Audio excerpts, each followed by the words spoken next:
I drove 6 hours to walk my only daughter down the aisle, but when I arrived at the gate, I didn't find a welcoming committee.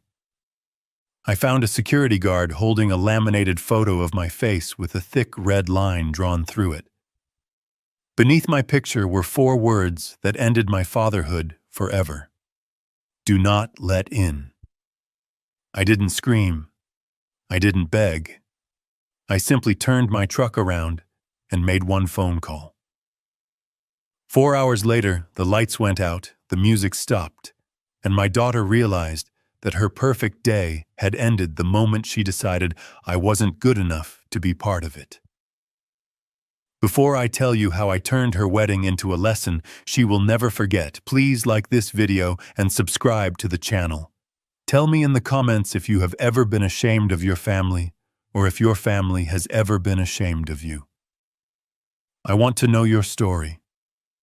My name is William Carter, though most people in this town just call me Bill. At 72 years old, I have hands that feel like sandpaper, and a face that looks like a roadmap of every construction site I have ever managed. To the outside world, I am just an old man in a 1998 Ford F-150 that rattles when it hits 40 miles per hour. To my daughter Sarah, I am an embarrassment, a stain on her perfectly curated image. It was a Saturday morning in June, the kind of day that feels like it was manufactured specifically for weddings. The sky was a piercing blue, the air was warm, and I was wearing the only tuxedo I owned. It was hanging in the back of my truck, wrapped in plastic, swaying gently with every bump in the road. I had bought it 20 years ago for an awards banquet, and it still fit, though perhaps a little tighter around the chest than it used to. I had spent the morning polishing my work boots because I refused to wear those shiny patent leather shoes that pinch your toes. I figured a little black shoe polish would hide the scuffs. I was driving toward Golden Oaks. It is the kind of resort where the grass is cut with scissors and the water in the fountains is dyed a supernatural shade of blue. It is the most expensive venue in the state. It costs $50,000 just to unlock the front doors. My daughter Sarah had told me the wedding was being paid for by her fiancé Jason. She told me Jason was a tech entrepreneur, a visionary, a man who moved mountains with his mind. She told me his family was American royalty. She lied. I turned off the main highway and onto the private drive lined with cypress trees. My old truck chugged and sputtered a dinosaur, entering a world of Teslas and Mercedes. I could see the valet stand ahead, staffed by young men in white jackets, who looked like they had never held a shovel in their lives. I felt a swell of pride in my chest. Not because of the luxury, but because my little girl was getting married. Despite the distance that had grown between us over the last few years, despite the missed calls and the short visits, I was still her father. I had a check in my pocket for $50,000. It was my wedding gift to her. A down payment on a house, or so I thought. I pulled up to the security checkpoint. It wasn't a simple gate. It was a fortress of limestone and iron. A security guard stepped out of the booth. He was a large man wearing a uniform that was too tight with sunglasses that hid his eyes. He didn't look at me. He looked at my truck. He looked at the rust on the fender. He looked at the oil stain I was probably leaving on their pristine pavement. He raised a hand, palm out, stopping me before I could even roll down the window. I rolled it down anyway. The air conditioning in my truck had broken 3 years ago, and I was starting to sweat. Name, the guard barked. He didn't ask. He demanded. William Carter, I said, smiling. I am the father of the bride. The guard didn't check a list. He didn't look at a computer screen. He didn't smile back. Instead, he reached under his counter and pulled out a clipboard. He held it up to my face. Clipped to the board was a photograph. It was a picture of me taken from a distance, probably with a cell phone zoom. I was wearing my denim overalls, standing on the porch of my cabin, holding a wrench. It wasn't a flattering picture. But what drew my eye wasn't the photo itself. It was the thick red marker line slashed diagonally across my face. and the text written in bold, angry letters at the bottom. Banned. Do not admit. If cited, call police immediately. I stared at the image. My brain refused to process it. It was like looking at a foreign language. There must be a mistake, I said, my voice calm, though my hands had started to grip the steering wheel so hard my knuckles were turning white. I am Sarah's father, Sarah Carter, the bride. There is no mistake, old man, the guard said. He leaned in closer, and I could smell the stale coffee on his breath. I have strict orders from Miss Sarah and Mr. Jason. No construction workers, no hillbillies, and definitely no one driving a heap of junk like this. You are ruining the aesthetic. The aesthetic. That was the word he used. My presence, my existence was a blemish on the visual perfection of my daughter's day. Turn around, the guard commanded, pointing back toward the highway. Before you leak any more oil on my driveway. If you are not gone in 30 seconds, I am radioing the sheriff. And trust me, you do not want to spend the night in a cell at your age. I sat there, the engine of my truck idling with a rough, rhythmic thumping. I looked past the guard up the winding drive toward the main clubhouse. I could see the white tents set up on the lawn. I could see the florists carrying massive arrangements of white hydrangeas. I could see the life I had paid for, though they didn't know it yet. My phone buzzed on the passenger seat. I picked it up. It was a text message from Sarah. I opened it, hoping for an explanation, hoping for an apology, hoping that this was all a terrible misunderstanding, and she was texting me to ask where I was. The message was long, and it was cruel. Dad, please don't make a scene. I saw your truck turning onto the road. Please just go home. Jason's parents are here, and they are elite. They are sophisticated people. If they see you, if they see that truck, if they see your rough hands and your cheap suit, it will destroy everything. You don't fit in this world, Dad. You never have. Please let me have this one day of perfection. I will send you photos later. Just go. I read the message twice. Then I read it a third time. She didn't say she loved me. She didn't say she was sorry. She said I would destroy everything. She said I didn't fit. I looked at the guard. He was tapping his watch, a smug grin on his face. He enjoyed this. He enjoyed the power of turning away a man who clearly didn't belong. He thought he was the gatekeeper of paradise, protecting the beautiful people from the unwashed masses. I didn't argue. I didn't shout. I didn't try to explain that I had built the foundation this guard booth stood on 20 years ago. I didn't tell him that I knew the owner of this resort by his first name. I simply nodded. Understood, I said. I put the truck in reverse. I backed up slowly, carefully. I turned the wheel, the tires crunching on the gravel. I drove back down the cypress-lined avenue, watching the white tents disappear in my rearview mirror. The drive home was silent. I didn't turn on the radio. I needed the silence to think. I needed the silence to process the fact that the little girl I had carried on my shoulders, the girl whose scraped knees I had bandaged, the girl I had put through college by working double shifts in the freezing rain, had just erased me from her life. I looked at my hands on the steering wheel. They were rough. They were stained with decades of oil paint and cement. Sarah was right about that. These hands were not sophisticated. These hands built things. These hands fixed things. But today, these hands had been rejected. My mind drifted back to a week ago. The memory was sharp and painful, like a stone in my shoe. Sarah had brought Jason to meet me for the first time. It was a surprise visit. I was at my cabin, a small wooden house on 3 acres of land near the river. It wasn't a mansion. It was a home. I had built it myself, plank by plank, after my wife Catherine passed away. It was my sanctuary. Jason had pulled up in a rented Porsche. He stepped out wearing a suit that cost more than my truck. He looked at my cabin with a sneer that he didn't bother to hide. So this is the shack Jason had said. He didn't say hello. He didn't shake my hand.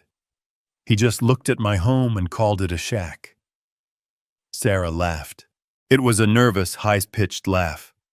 I know, she said, grabbing Jason's arm. I keep telling him to sell it. The land is worth something even if the house is garbage. We could use that money, Jason. Imagine if we put it into your crypto project. Dad would finally be useful. I was standing right there. I was holding a tray of lemonade I had just made for them. I heard every word. Useful. That was what I was to them. A resource. A potential bank account wrapped in old skin and denim. That day I had swallowed my pride. I had served them lemonade. I had listened to Jason brag about his tech company, about his algorithms, about his future billions. I had listened to Sarah agree with everything he said, looking at him with eyes that were blind to his arrogance. Dad, Sarah had said before they left that day, about the wedding. We are keeping it small.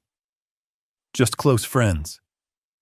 Maybe it is better if you don't worry about the travel. It is a long drive for an old man. I had insisted. I told her I wouldn't miss it for the world. I told her I had saved up. I told her I wanted to be there. She had sighed. Fine. But please, Dad, try to look presentable. Now, driving away from the Golden Oaks, I realized that presentable was never the goal. The goal was invisibility.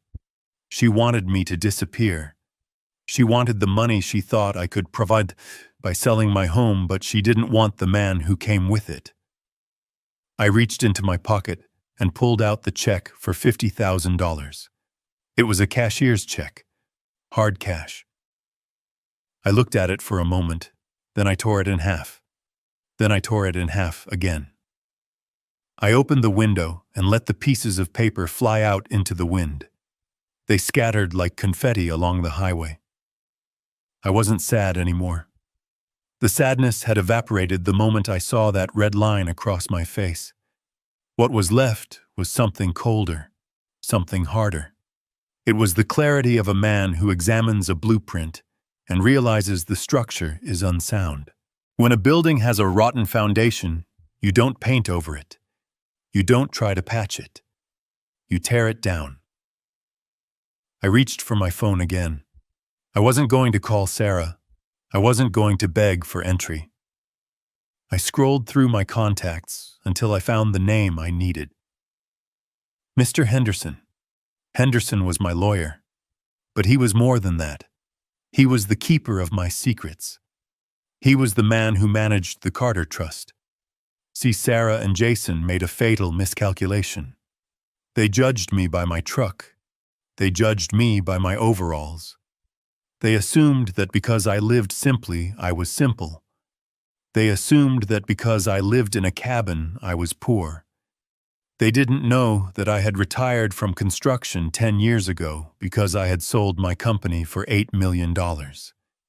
They didn't know that I owned 3 apartment complexes in the city.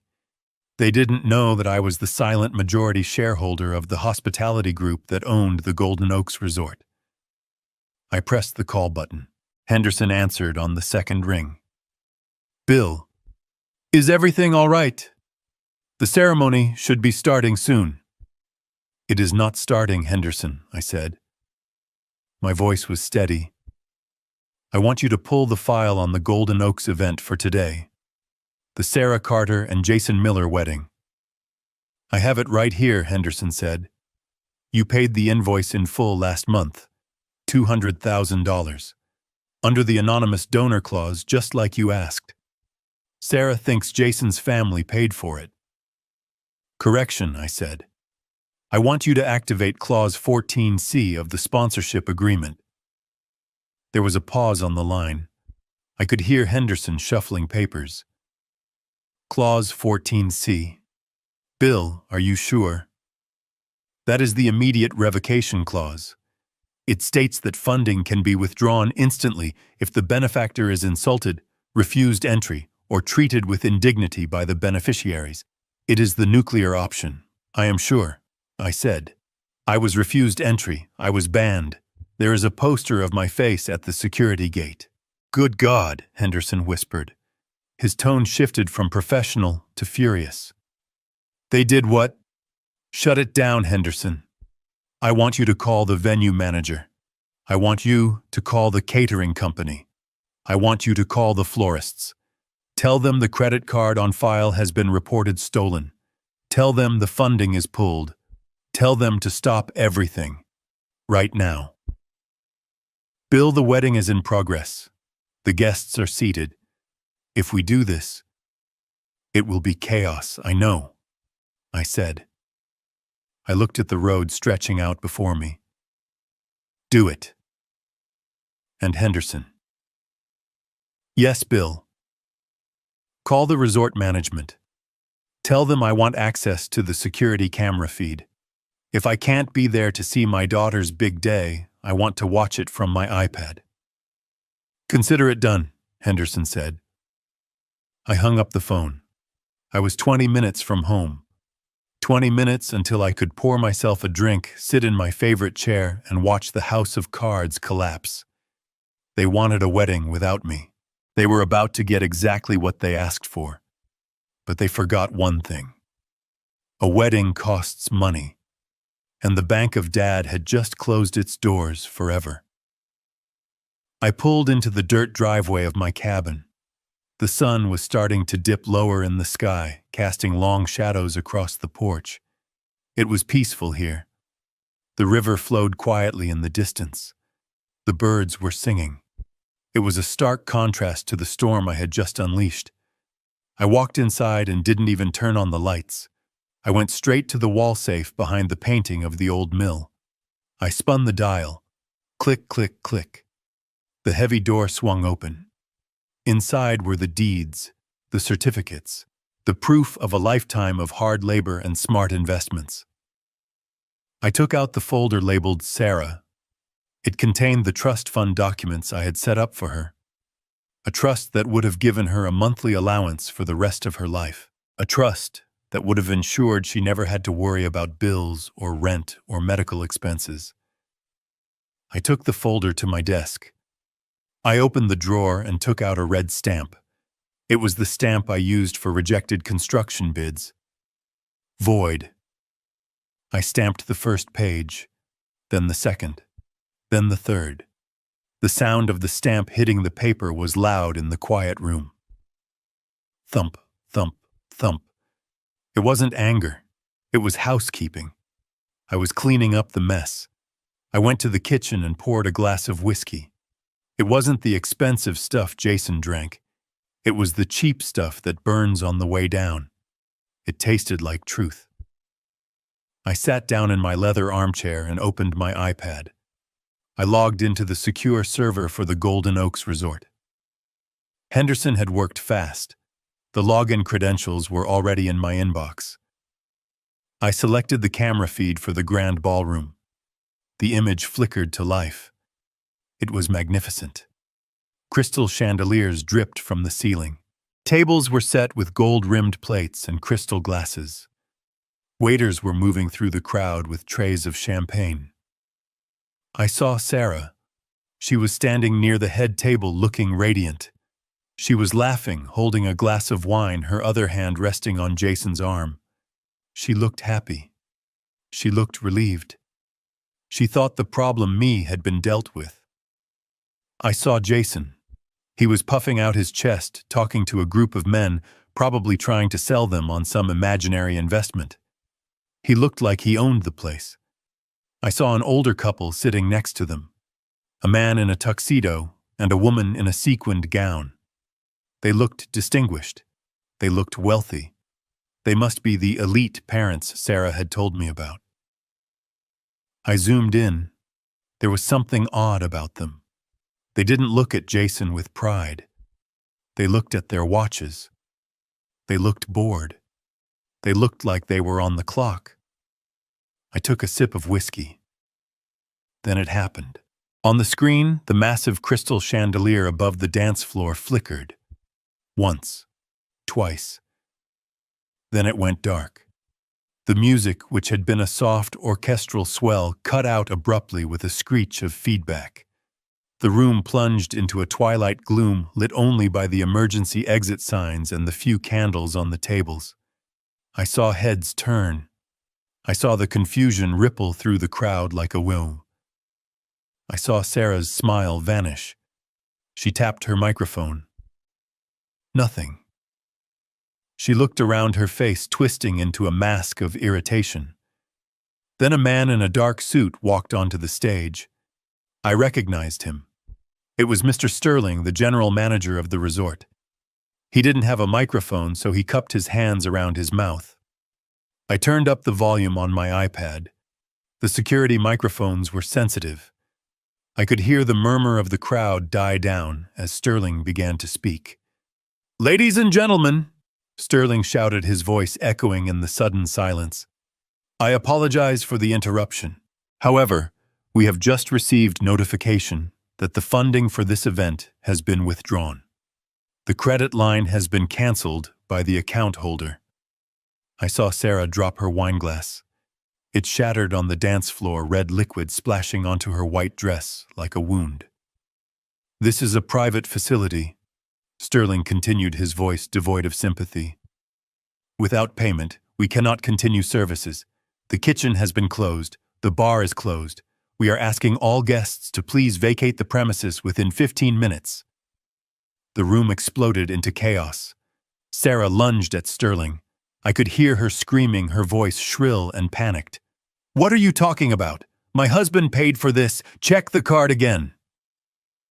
Sterling held up a tablet. He showed her the screen. "The payment was made by the Carter Trust, ma'am. The authorization came from Mr. William Carter. He has reported the transaction as unauthorized use of funds and issued a stop payment order." I watched Sarah's face. The color drained out of it so fast, she looked like a ghost. "My father," she whispered. The microphone picked it up perfectly. "My father doesn't have any money. He lives in a shack." "I don't know about that, ma'am," Sterling said, stepping back to avoid her grasping hands. "I only know that the Carter Trust owns a significant portion of this resort, and Mr. Carter's word is law here. You have 14 minutes left." I took another sip of whiskey. The burn was good. This was just the beginning. The lights were out, but the real show was about to start. Sarah was about to learn that when you ban the man who built the foundation, the whole house comes crashing down. I stepped inside the cabin and let the heavy oak door click shut behind me. The silence was immediate and absolute. I did not reach for the light switch. I did not need to see the worn rug or the chipped paint on the walls to know where I was. I knew every inch of this floor because I had laid it myself 40 years ago. My eyes adjusted to the gloom, the moonlight filtering through the dusty blinds, casting long, jail bar shadows across the room. To anyone looking through the window, this was just the sad, dark living room of a lonely widower who had nothing left but memories. They were wrong. I walked through the shadows to the study at the back of the house.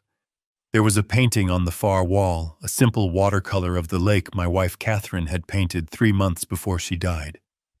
I moved it aside gently, my fingers brushing the frame with a habit born of grief. Behind it sat a Titan steel safe bolted directly into the load-bearing studs of the house. It was cold to the touch. I spun the dial. Left to 24, right to 10, left to 72. The numbers were the date I laid the first brick of my first company. The tumblers clicked into place with a sound like a loaded gun. I pulled the heavy handle down. The door swung open, and the smell of old paper and cold steel filled the room. Inside, there were no stacks of cash. There were no gold bars. There was something far more dangerous. Information. I pulled out a leather-bound portfolio. I set it on the desk and turned on a single small brass lamp. The pool of yellow light illuminated the documents that Sarah believed did not exist. The first document was a deed. Not for this cabin, but for the Skyline Heights apartment complex downtown. 300 units, fully occupied, debt-free. I turned the page. A majority shareholder certificate for Carter Construction Holdings, the company I supposedly sold for scraps, but actually converted into a passive income empire that generated $40,000 a month in dividends alone. My daughter thought I lived on a pension check and Social Security.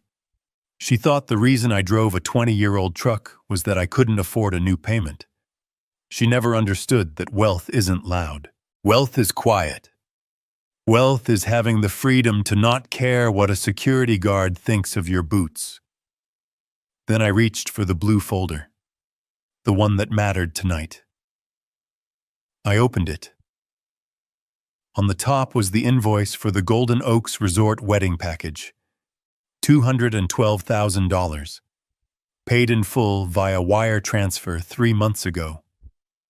At the bottom of the page was a signature line. It did not say Jason Miller. It did not say the Miller family. It was signed William Carter, and right next to it was the addendum I had insisted on. The privacy clause.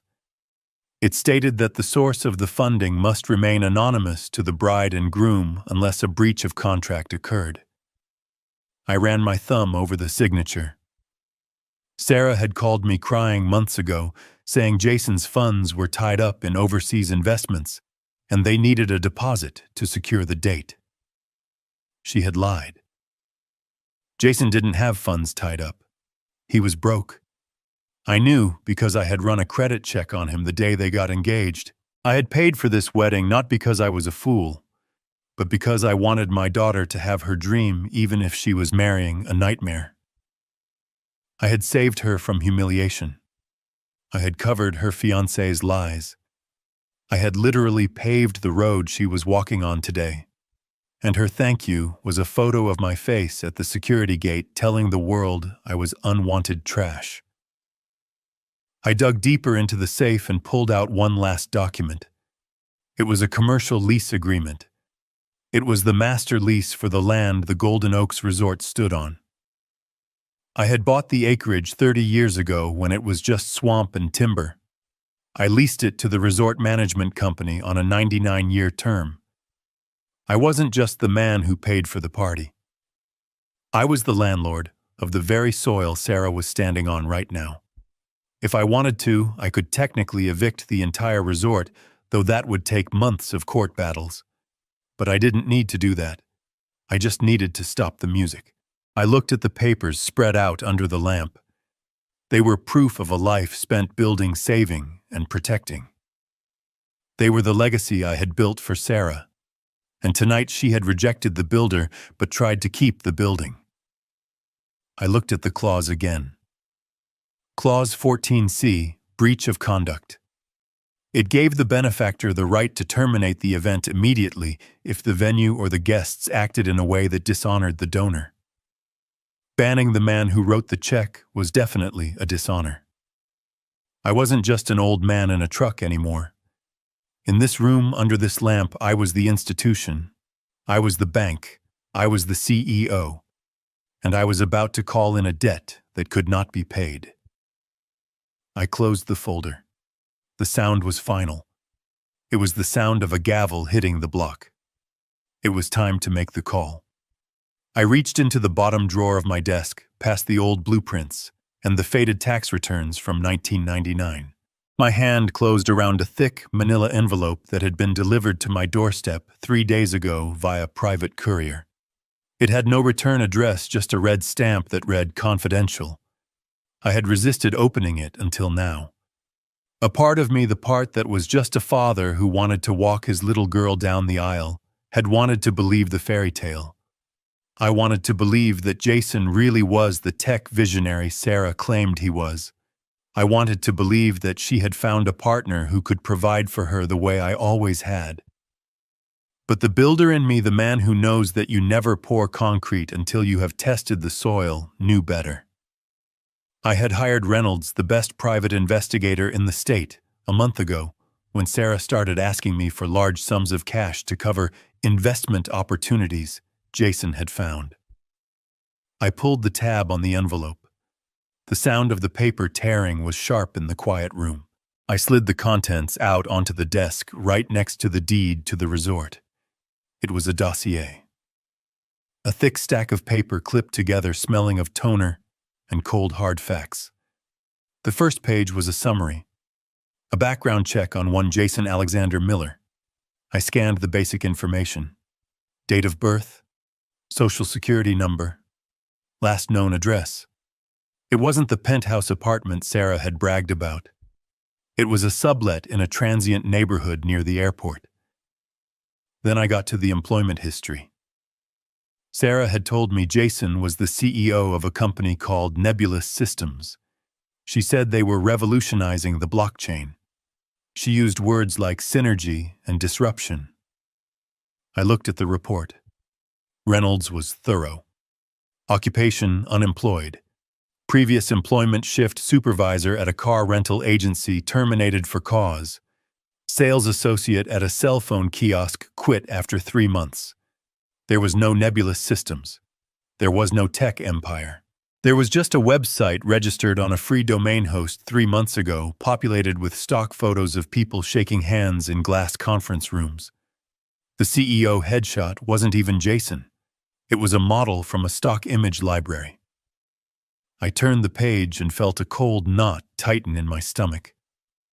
The financial section.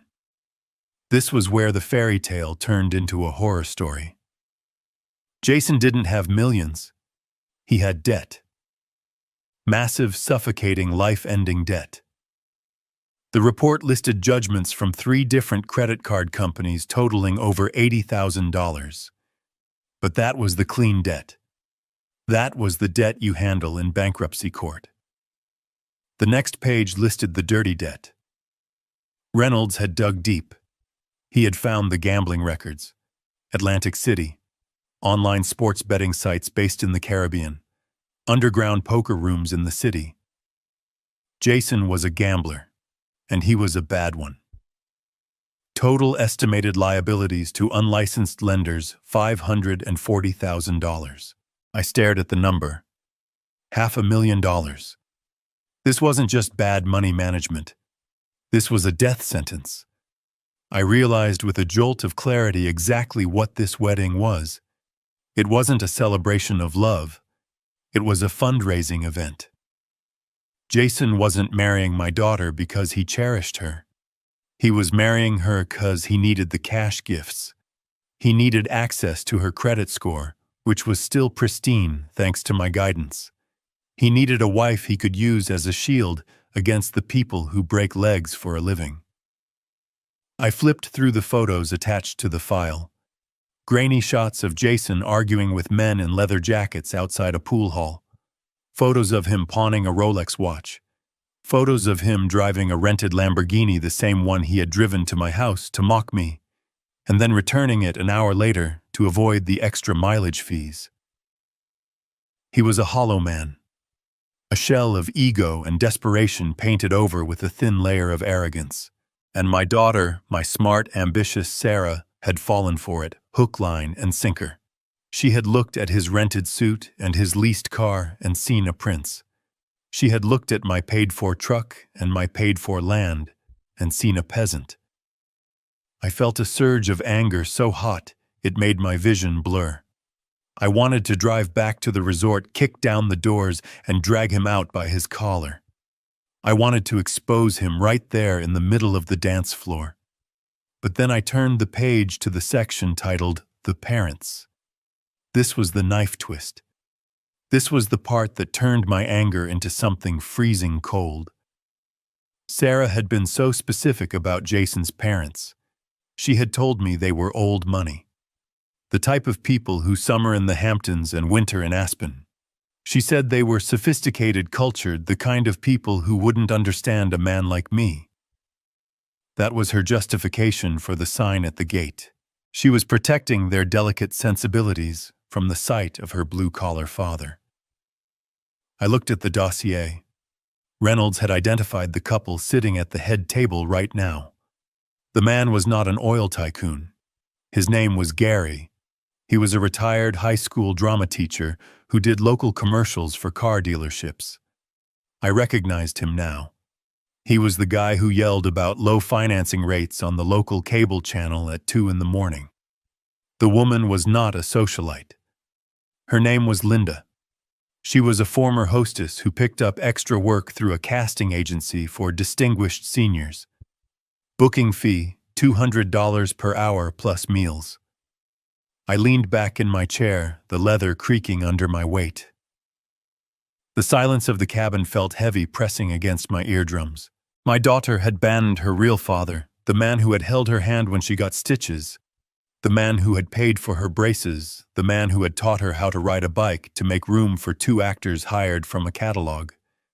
She had traded flesh and blood for props. She was ashamed of me. She was ashamed of the sawdust on my clothes and the calluses on my hands. She wanted a fantasy so badly that she was willing to cut out the only real thing in her life to get it. The anger I had felt moments ago began to recede, leaving behind a vast, empty pity. It was a cold, clinical pity. I looked at the photo of Sarah clipped to the file. She looked so happy in the picture, oblivious to the shark swimming next to her. She thought she had won the lottery. She thought she was ascending into the elite class. She was actually walking into a trap. Jason was going to drain her dry. He was going to take every penny I had given her over the years. He was going to ruin her credit mortgage, her future, and leave her with nothing but debt and regret. If I went there now and stopped the wedding by force, she would hate me. She would say I was jealous. She would say I was trying to ruin her happiness. She wouldn't believe the dossier. She would say I forged it. She was too deep in the delusion. I realized then that I couldn't save her from the fall. I could only choose when to pull the safety net away. She had called me a simple man. She had mocked my intellect. She thought she was smarter than me because she worked in marketing and I worked in dirt. But she couldn't see a con artist standing 3 feet in front of her. I picked up the photo of the fake parents again. Gary and Linda. They were probably eating the lobster thermidor I had paid for right now. They were drinking the vintage champagne I had authorized.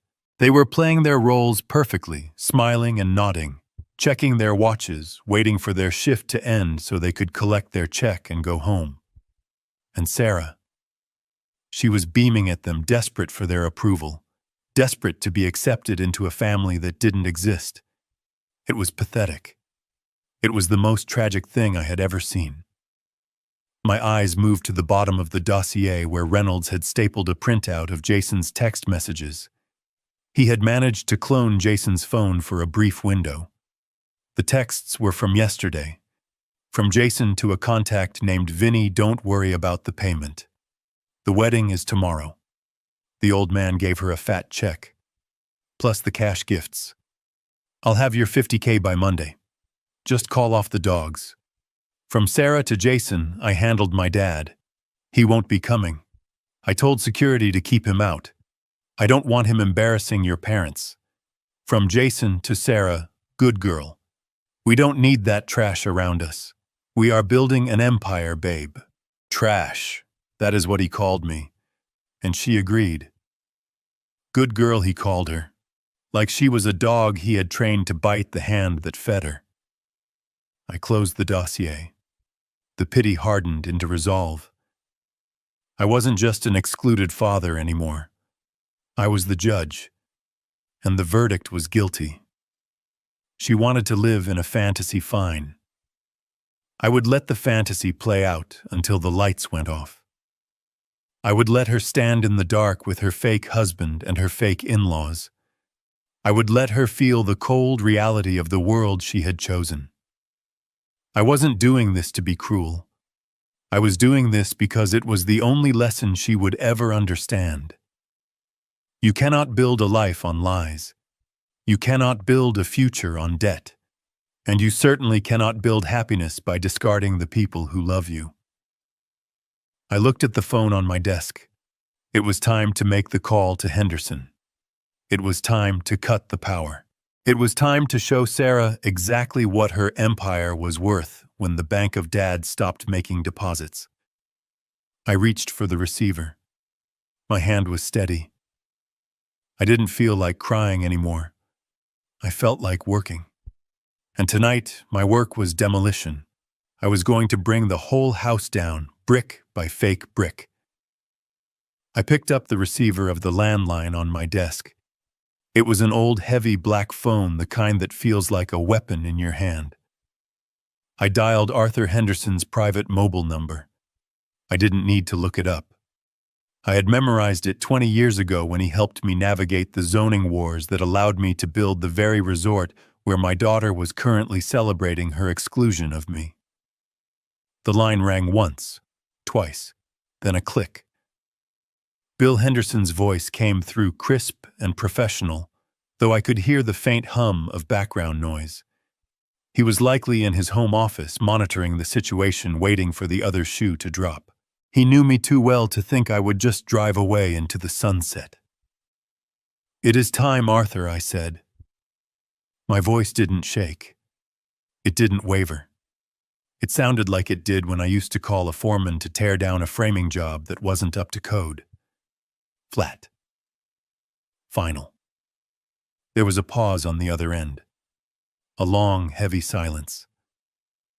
"You want to execute Clause 14C?" Henderson asked. He didn't sound surprised, just resigned.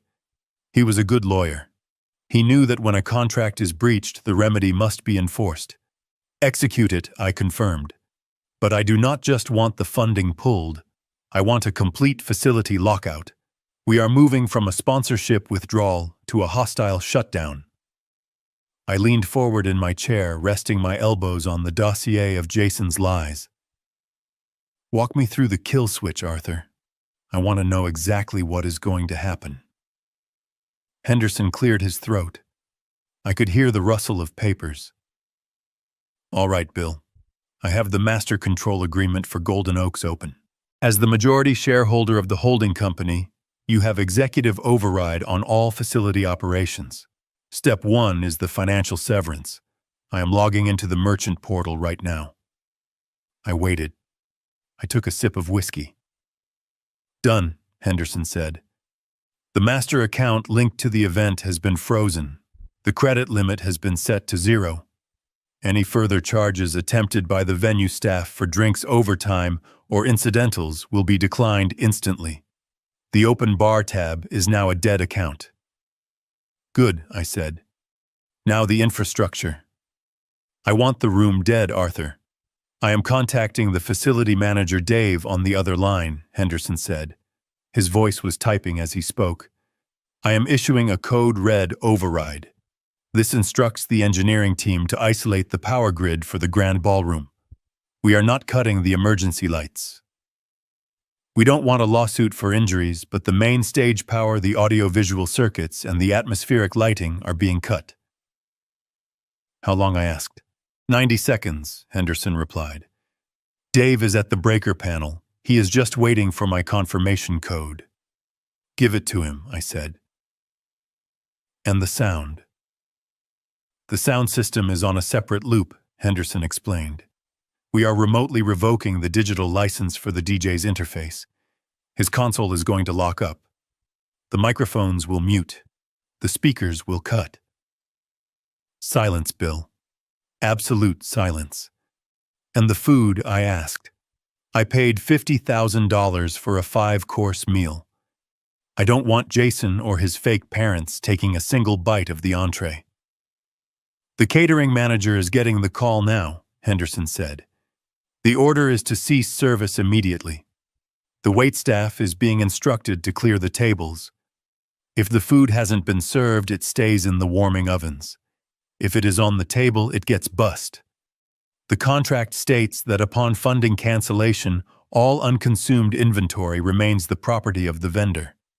They aren't going to feed a party that isn't paying. I looked at the screen of my iPad. The party was still in full swing. Sarah was laughing. Jason was pouring champagne. They looked so secure, so untouchable. One more thing, Arthur, I said. The honeymoon suite. The presidential villa. Ah, Henderson said. The jewel of the resort. Lock it out, I ordered. I want their keycards deactivated. I want the reservation wiped from the system. I want security to flag their names. If they try to go up there tonight to hide or to sleep, or to consummate this farce of a marriage, I want the red light to flash on the door. I want them standing in the hallway with their luggage, realizing they have nowhere to go. It is done, Bill Henderson said softly. I just sent the command to the central server. The keys are plastic scrap. The room has been released back into inventory. I took a deep breath. It was a strange sensation wielding this kind of invisible power. I wasn't shouting. I wasn't making a scene. I was sitting in a dark cabin miles away, flipping switches that would dismantle my daughter's world. It felt like surgery, necessary, painful, and precise. Bill Henderson said, his voice breaking his professional detachment for a moment. Are you sure? Once I give Dave the final go-ahead on the power, there is no unringing this bell. The humiliation will be public. It will be total.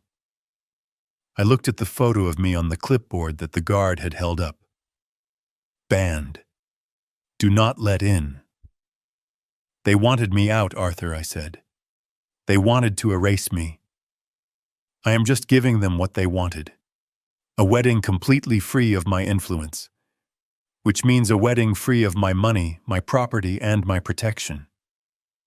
I understand, Henderson said. Executing sequence now. I heard him typing furiously. Financials terminated, he listed off.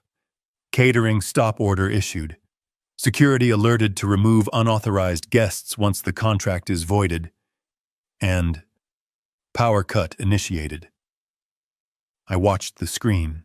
It's happening, Henderson said. Goodbye, Bill. Call me if you need bail money, though I suspect Jason is the one who will need it. I hung up the phone. I stared at the iPad. The delay on the feed was only a few seconds. I saw the moment the order hit the system. I saw the chandeliers flicker. I saw the lights die. I saw the darkness swallow the room, leaving only the terrified faces illuminated by the flickering candles. It was done. The builder had pulled the cornerstone. Now I just had to watch the collapse. I poured another 2 fingers of whiskey into my glass and leaned closer to the iPad screen. The feed from camera 4 offered a panoramic view of the grand ballroom, a high-angle shot that made the guests look like chess pieces on a very expensive board. It was a scene of absolute manufactured perfection. The floral centerpieces were towering sculptures of white orchids and hydrangeas costing $300 a table. The linens were crushed velvet in a shade of champagne that Sarah had insisted was essential for the ambiance. The light from the crystal chandeliers refracted through the room, creating a shimmering golden haze that softened the edges of reality. It was beautiful. It was expensive. And it was entirely fraudulent. I zoomed in on the head table. There was Jason standing up holding a flute of Dom Perignon. Even through the digital feed, I could see the sheen of sweat on his forehead. He was in his element, or at least the element he desperately pretended to belong to.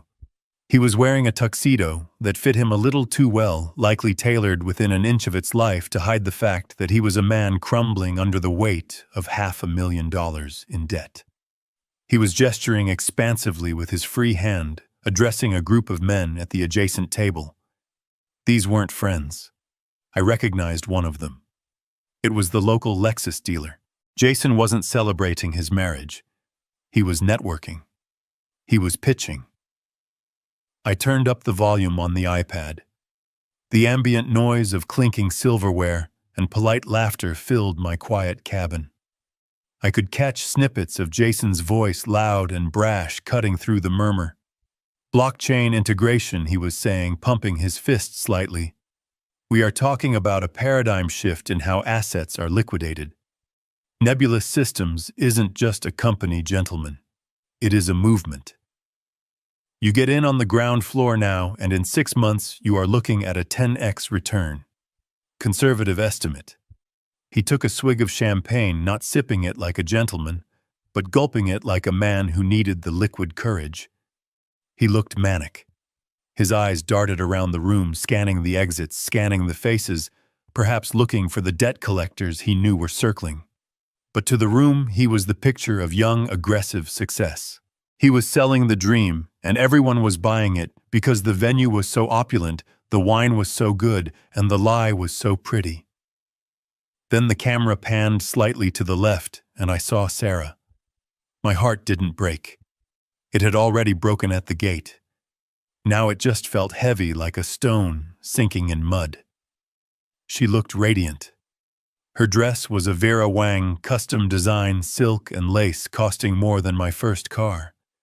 She had her hand resting on the table, displaying the diamond ring Jason had bought on credit that was likely secured against her own social security number without her knowledge. She wasn't looking at Jason with love. She was looking at him with triumph. She was scanning the room, her eyes soaking in the envy of her bridesmaids, the approval of the guests, the sheer magnitude of the event. She was smiling the smile of someone who believes they have pulled off the heist of the century. She had successfully exorcised her past. She had scrubbed away the blue-collar stain of her upbringing. There were no rough hands here. No old trucks. No embarrassing fathers in denim. Just gold crystal and the illusion of aristocracy. She turned to the woman sitting next to her, Linda, the actress, hired for $200 an hour. Sarah leaned in and whispered something, laughing softly. Linda laughed back, a practiced hollow sound, and patted Sarah's hand. It was a performance within a performance. Sarah was desperate for this woman's approval, desperate to be accepted by this fake matriarch of a fake dynasty. She was preening under the attention of a stranger she thought was her mother-in-law. It was excruciating to watch. It was like watching a child play house in a building that was on fire. I watched as a waiter approached the head table with a silver tray. He placed a plate of filet mignon in front of Jason. I knew that steak. It was Japanese A5 Wagyu, $80 a pound. I had approved the invoice myself. Jason picked up his knife and fork, sawing into the meat with an aggression that betrayed his nerves. He ate quickly, almost frantically, as if he was afraid someone was going to snatch the plate away before he could finish. Sarah took a delicate bite of her lobster. She looked around the room again, her gaze lingering on the empty chair at the back of the room where I should have been sitting. But she didn't look sad. She looked relieved. She raised her glass in a silent toast to herself. She had done it. She had curated her life to perfection. I looked at the timestamp on the security feed. It was 7:42 p.m. Henderson had said the kill switch would execute in 90 seconds. That was 2 minutes ago. The delay in the feed meant it was happening right now. In the video, Jason stood up again. He tapped his glass with a spoon. The sharp pinging sound echoed through the iPad speakers. The room quieted down. He adjusted his bow tie, puffing out his chest. He looked like a rooster crowing on a pile of debt. "I want to propose a toast," Jason announced, his voice booming. "To the future, to building empires, and to family, the kind of family that matches our ambition." Sarah beamed. She looked up at him, her eyes shining with tears of joy. She truly believed she had won. She believed this moment was the start of her golden age. I took a sip of my cheap whiskey and swallowed it down. "Enjoy the toast, Jason," I whispered to the empty room. "Because you are about to find out that empires built on other people's money have a nasty habit of collapsing when the rent comes due." On the screen, the massive crystal chandelier above their heads gave a sudden, violent flicker. It wasn't a subtle dimming. It was a spasm. The light surged brighter for a fraction of a second, illuminating the greed and the fear on Jason's face in harsh white clarity. And then everything went black. The darkness wasn't just an absence of light. It was a physical weight that dropped onto the room with the force of a hammer. For 3 seconds, there was absolute silence. No breath, no movement, just the shock of a world that had suddenly ceased to exist. Then the screaming started. It wasn't the scream of people in mortal danger. It was the scream of entitlement being denied. It was the sound of 200 people realizing their comfort had been snatched away without permission. I watched on the iPad screen as the infrared night vision on the security cameras kicked in, turning the scene into a ghostly, greenish monochrome. Jason was still standing with his glass raised, frozen, like a statue. He tapped the microphone. Thump, thump. Nothing. The feedback loop was dead. His voice, moments ago booming with arrogance about empires and blockchain, was now just a small, insignificant sound in a very large, very dark room. Then the emergency lights flickered on. They weren't the soft golden sconces of the ballroom. They were harsh industrial halogen beams mounted above the exit doors. They cast long, jagged shadows across the tables, turning the floral arrangements into strange, looming monsters and making the guests' faces look gaunt and terrified. The illusion of the fairy tale was gone. What was left was a warehouse full of confused people in expensive clothes. I saw the service doors swing open. A phalanx of waitstaff marched in. They weren't carrying trays of food. They were pushing bus tubs. They moved with military precision, instructed by the order Henderson had sent. They began clearing the tables immediately. I saw a waiter snatch a bottle of wine from a table before a guest could pour a second glass. I saw another slide a plate of untouched appetizers right out from under a bridesmaid's nose. The murmur of the crowd grew into a roar of indignation. What is going on? Where is the power? Why are they taking the food? Then the man I had been waiting for appeared. Mr. Sterling, the general manager, walked onto the center of the dance floor. He didn't need a microphone. He had the kind of voice that could cut through concrete.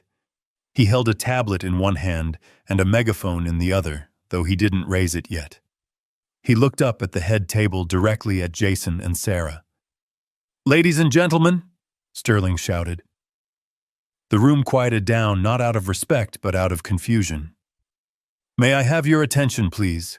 This event has been terminated effective immediately." Sarah stood up so fast her chair fell over backward with a loud crash. She navigated through the gloom, her white dress looking gray in the emergency lighting. She rushed to the edge of the stage, looking down at Sterling with a mix of fury and disbelief. "Terminated!" she shrieked. Her voice cracked. "Are you insane? Do you know who we are? My husband paid for this entire night. Turn the lights back on right now, or I will sue you for every penny you have." Sterling didn't flinch. He didn't apologize. He looked at her with the weary expression of a man who deals with tantrums for a living, but finally has the authority to end one. "Mrs. Miller," Sterling said, his voice projecting clearly to the back of the room. "Your husband did not pay for this event. The invoice for the Golden Oaks Grand Package totaling $212,000 was paid by the Carter Trust." A ripple went through the crowd. I saw heads turn. People were whispering. "Carter, isn't that her maiden name?" Sarah froze. "The Carter Trust, that's my father. But that's impossible. He doesn't have that kind of money. He's a construction worker." "I cannot speak to your father's profession, ma'am," Sterling said, tapping his tablet screen.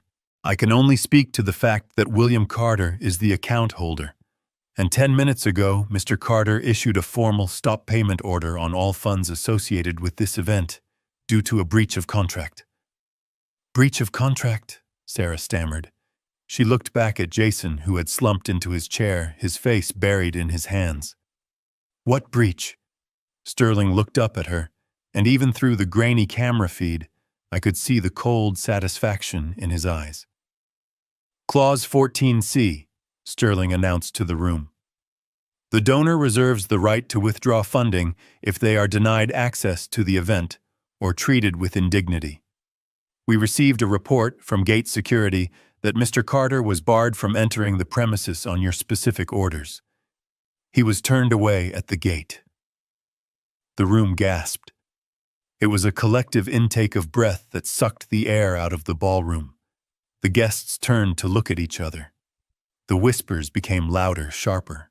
She banned her own father, the guy who paid for all this. I thought she said her husband was a crypto millionaire. Sarah looked around, her eyes wide with panic. She was losing the narrative. The story she had spun for years, the story of the self-made woman marrying the tech genius, was unraveling in real time. That's a lie, she screamed, pointing a trembling finger at Sterling.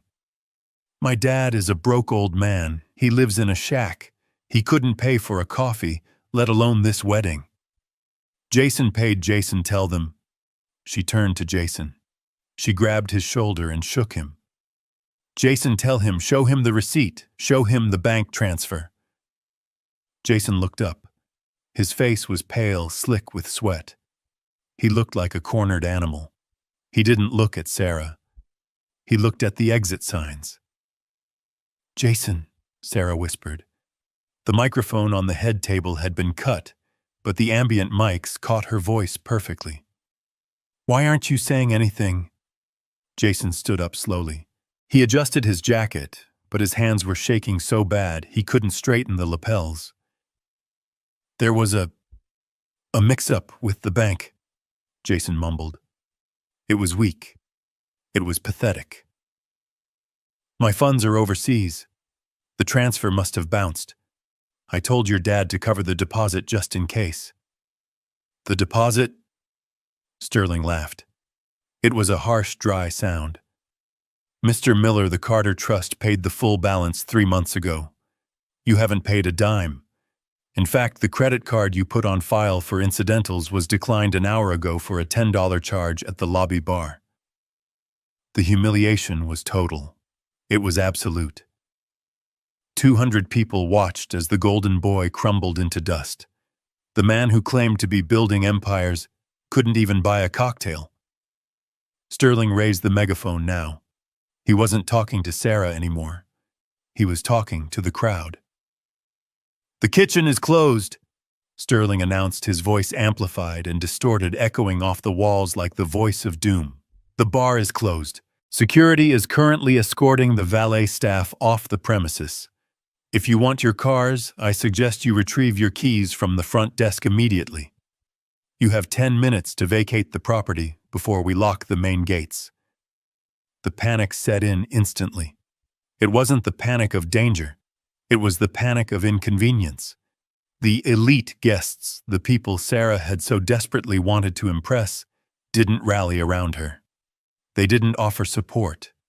They scrambled. I watched as women in $5,000 gowns shoved past each other to get to the doors. I watched men in tuxedos shouting into their phones, calling their drivers, demanding to be picked up. The waiters continued their work, relentless and efficient. They stripped the tablecloths off the tables while people were still standing next to them. The sound of silverware crashing into bins was the soundtrack to the exodus. Sarah stood alone on the stage. Jason had vanished into the crowd, slipping away like a thief in the night. She looked at the empty tables. She looked at the half-eaten food being carted away. She looked at the darkness that surrounded her. She looked exactly like the little girl who used to throw tantrums in the grocery store when I wouldn't buy her candy. But this time, I wasn't there to pick her up. I wasn't there to smooth it over. I took a sip of my whiskey. It was warm now, but I didn't mind. The show wasn't over. The rats were fleeing the ship, but the captain was still on board, and the ship was sinking fast. I saw the two actors, Gary and Linda, the fake parents, stand up from the head table. They didn't look panicked. They looked annoyed. Gary checked his watch. Linda picked up her purse. They walked over to Sarah, who was staring blankly into the middle distance. I turned up the volume. I didn't want to miss this. "Hey, honey," Gary said, tapping Sarah on the arm. "Look, sorry about the drama, but our contract says we get paid at the end of the event, or at 9 p.m., whichever comes first. It's 8,000 churros, but the event is technically over." Sarah looked at him, her eyes unfocused. "What? The fee?" Linda said, her voice sharp. 200 an hour. We've been here for 4 hours, plus the travel stipend. That's $1,000. Cash or Venmo?" Sarah blinked. "Who are you?" "I'm Gary. This is Linda," the man said. "We're the talent. Jason hired us through Gigmasters to play his parents. Look, lady, are you going to pay us, or do we have to file a dispute with the app?" Sarah's knees gave out. She sat down hard on the edge of the stage, her expensive dress pooling around her like a deflated parachute. "Actors," she whispered. "You're actors." "We're professionals," Linda huffed. "And professionals get paid. Where is Jason?" "He ran," Sarah said. Her voice was flat. Dead. "He ran away." I watched from my cabin miles away as the reality of her choices crashed down on her. She was alone in the dark, wearing a dress she didn't own, married to a fraud, abandoned by the father she had banned.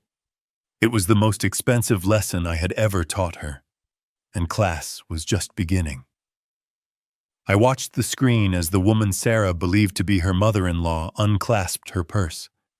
The movement was sharp, devoid of the graceful, aristocratic languor she had displayed all evening. Linda, the $200 an hour extra, was done performing. She reached into her clutch, pulled out a pack of cigarettes, and lit one right there at the head table. The flame from her lighter flared in the gloom, a tiny beacon of rebellion against the sudden austerity of the room. The smoke curled up toward the dead chandelier. It was the ultimate breach of etiquette in a venue that prided itself on exclusivity, but Linda clearly didn't care about the rules of a game that had just been canceled. She took a long drag, exhaled a gray plume into the face of a stunned bridesmaid, and turned her attention to my daughter. Sarah was still slumped on the stage, her expensive dress pooling around her like a puddle of spilt milk. She looked up at the woman, her eyes wide and wet, seeking comfort. She reached out a trembling hand, perhaps expecting the maternal warmth that Linda had been contracted to provide for the past 6 hours. Mom, Clara whimpered. Her voice was thin, barely audible over the murmur of the crowd. "Mom, what do we do?" Linda looked at her. She didn't smile. She didn't offer a hug. She checked her wristwatch, tapping the glass face with a manicured fingernail. "Don't call me Mom, honey," Linda said. Her voice carried. It was a smoker's voice, raspy and hard, nothing like the cultured mid-Atlantic accent she had been using all night. The contract ended at 8 o'clock. "It is 8:05. I am off the clock. And frankly, this working environment is unsafe." Sarah blinked, her brain misfiring as it tried to reconcile the woman in front of her with the character she had married into. "Contract," Sarah whispered. Gary, the man playing the father, stepped forward. He loosened his bow tie, undoing the top button of his shirt with a sigh of relief. He looked down at Sarah with the expression of a contractor looking at a client whose check had bounced. "Look," Lady Gary said, pointing a finger at her. "We are professionals. We did the rehearsal dinner. We did the meet and greet. We sat through that hour-long ceremony without yawning once. We held up our end of the deal. But Jason explicitly stated we would be paid in cash immediately following the speeches." He looked around the darkened room, scanning the shadows for the groom who had vanished. "We haven't been paid," Gary announced to the room. "And I don't work for free. I have a car payment due on Tuesday." The guests nearest the stage stopped their frantic whispering. They leaned in. This was better than the wedding. This was a car crash in slow motion. You're actors," a woman in the front row asked. I recognized her. It was Sarah's college roommate, a girl who had always made Sarah feel inferior about her background. Gary turned to the crowd and gave a theatrical bow. "Gary Henderson, SAG-AFTRA. Eligible at your service," he said. "You might recognize me from the Tri-State Mattress Depot commercials. I'm the guy who sleeps on the cloud."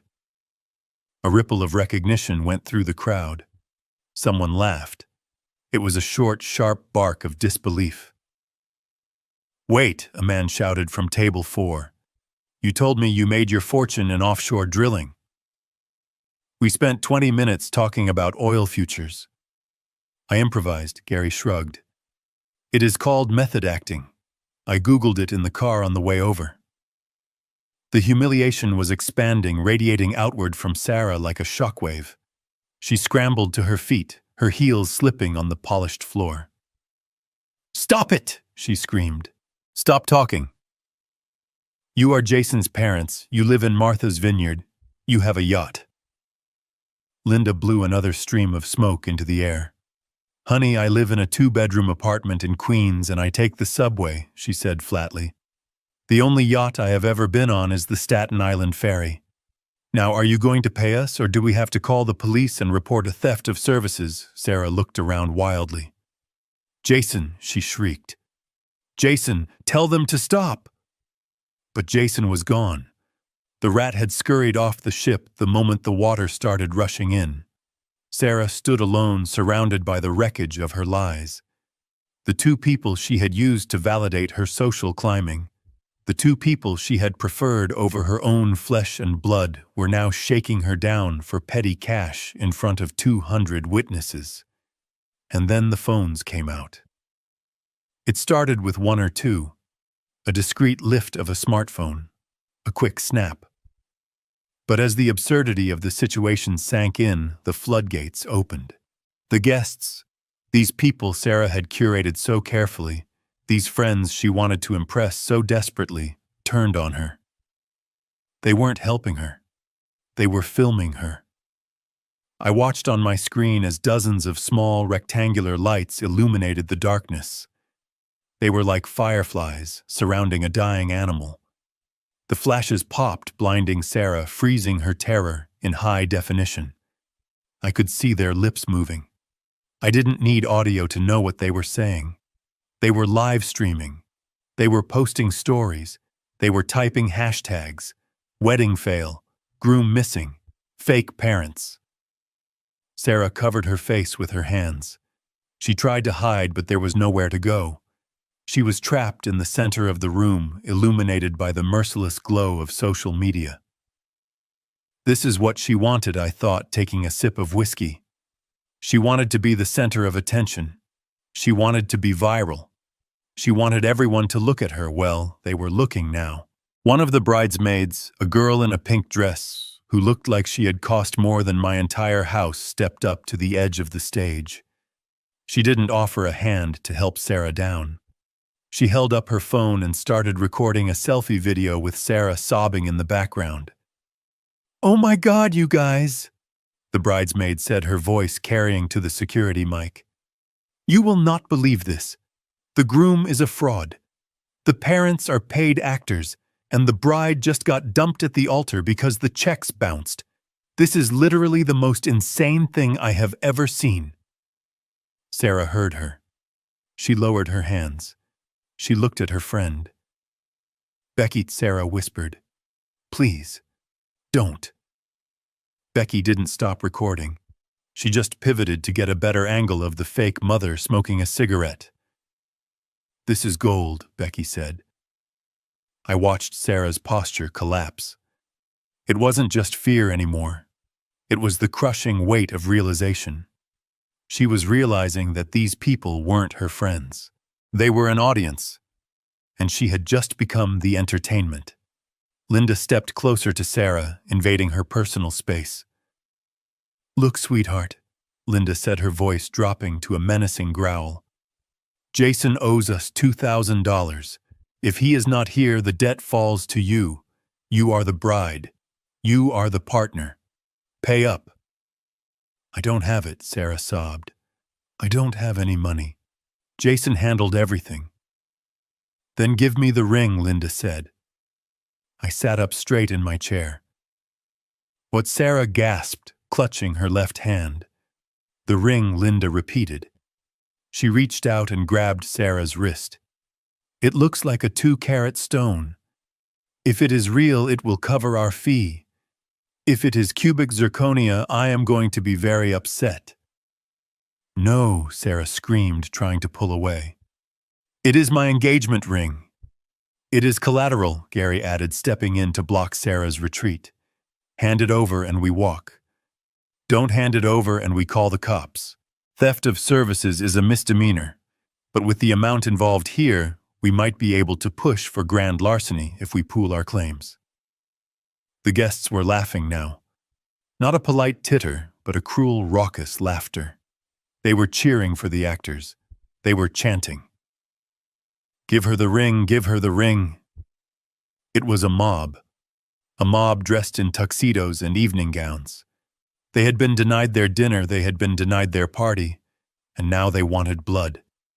They wanted a sacrifice. Sarah looked at the crowd. She looked at the faces of the people she admired, the people she had banned me to impress, and she saw nothing but mockery.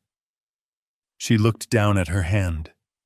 Her fingers were trembling so violently, the diamond sparked in the gloom. "Fine," she screamed. Take it, and get out." She wrenched the ring off her finger. She didn't hand it to Linda. She threw it. The ring skittered across the floor, spinning like a top. Linda moved with surprising speed for a woman of her age. She snatched it up before it could roll into a vent. She held it up to the beam of an emergency light, squinting at it. "It looks decent," Linda judged. "Probably worth a pawn shop quick sale." She looked at Gary. "We're good." "We're good," Gary said. He looked at Sarah one last time. He didn't say sorry. He didn't say goodbye. He just buttoned his collar, fixed his tie, and slipped back into the character of a man who had better places to be. "Pleasure doing business with you," he said. The two actors turned and marched off the stage, pushing their way through the crowd of jeering guests. They exited through the service doors, vanishing into the night, with the symbol of my daughter's marriage in a pocket next to a pack of cigarettes. Sarah stood frozen. She looked at her bare hand. The pale strip of skin where the ring had been was the only clean thing left on her. The guests began to filter out, their entertainment concluded. They didn't say goodbye to the bride. They walked past her as if she were a piece of furniture. I heard snippets of their conversations as they passed the microphones. "What a disaster. I knew she was trash. Did you see the dad? Or the fake dad? Who even does that?" Sarah sank to her knees on the dirty floor of the stage. The flowers were wilting in the heat of the unventilated room. The darkness was absolute now, save for the cruel spotlight of the exit signs. She was alone. Truly, completely alone. I reached for the bottle of whiskey. It was empty. Good, I thought. I didn't need to drink anymore. I needed a clear head for what came next. The destruction phase was over. The foundation had been blasted. The walls had crumbled. Now my daughter was sitting in the rubble. She pulled her knees to her chest and buried her face in her arms. Her shoulders shook. I watched her cry for a minute, 2 minutes, 5. She pulled her phone out of her dress pocket. I saw the screen light up her tear-streaked face. She dialed a number. My phone rang on the desk. I looked at the caller ID. Sarah. I didn't answer. I let it ring. Once, twice, 3 times, she needed to sit in the dark a little longer. She needed to understand that the man she had banned wasn't just a guest she could summon back when the party went wrong. I wasn't a backup plan. The ringing stopped. She lowered the phone. She looked at the screen confused. She wasn't used to me not answering. I had answered every call for 29 years. But tonight, the line was dead. She stood up shaky and unstable on her heels. She looked around the empty room one last time. She realized no one was coming to save her. Jason was gone. The fake parents were gone. The guests were gone. She had to walk out of there on her own 2 feet. I watched her take the first step off the stage. She stumbled, nearly falling, but caught herself on a chair. She kicked off her expensive shoes. She left them there, lying on the floor like dead birds. She started walking toward the exit barefoot. I closed the iPad cover. The screen went black. I knew where she was going. There was only one place left for her to go. I stood up and walked to the front door of my cabin. I unlocked it. But I didn't open it. I left the chain on. She was coming home. But home wasn't a refuge anymore. It was a checkpoint. And this time I was the one holding the list. The phone rang again. It was a shrill, desperate sound that cut through the quiet of my cabin. I looked at the caller ID glowing in the dark. Sarah. I let it ring 4 times. I wanted her to sit in that silence. I wanted her to feel the weight of the distance she had placed between us. On the 5th ring, I picked up. I didn't say hello, I just pressed the phone to my ear and waited. Dad Sarah screamed. Her voice was unrecognizable. It was raw, shredded by hysteria and confusion. Dad. What is happening? The manager says you cut the power. He says you own the trust. Tell them it is a mistake. Tell them to turn the lights back on. I took a slow breath. I looked at the screen where she was pacing back and forth in the dark, clutching her phone like a lifeline. It is not a mistake, Sarah, I said. My voice was calm. It was the voice of a man reading a weather report. I executed Clause 14C. I withdrew the funding. She laughed, a high-pitched, manic sound. You don't have any funding. You live in a shack. You drive a truck that barely runs. Jason paid for this, Jason and his family. Jason is gone, Sarah, I said. I watched on the screen as she spun around, looking at the empty shadows where her husband should have been. And his family. They were actors. Hourly employees. They left because their shift ended. That is a lie, she shrieked.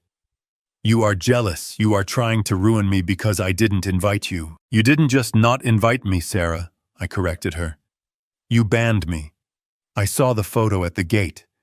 Do not let in. You treated me like a criminal. You treated the man who paid for your dress, your flowers, and your lobster dinner like trash. So I took the trash out. There was a silence on the line. Heavy. Suffocating. You paid, she whispered. Every penny I said. $212,000. Jason didn't pay a dime. His credit card was declined for a whiskey sour at the lobby bar an hour ago. He is broke, Sarah. He has been broke since the day you met him. No, she sobbed. No, he has millions. He has crypto. He has the company. He has debt, I said brutally. He has $500,000 in gambling debt. He married you for the cash gifts. He married you because he thought I had land he could sell.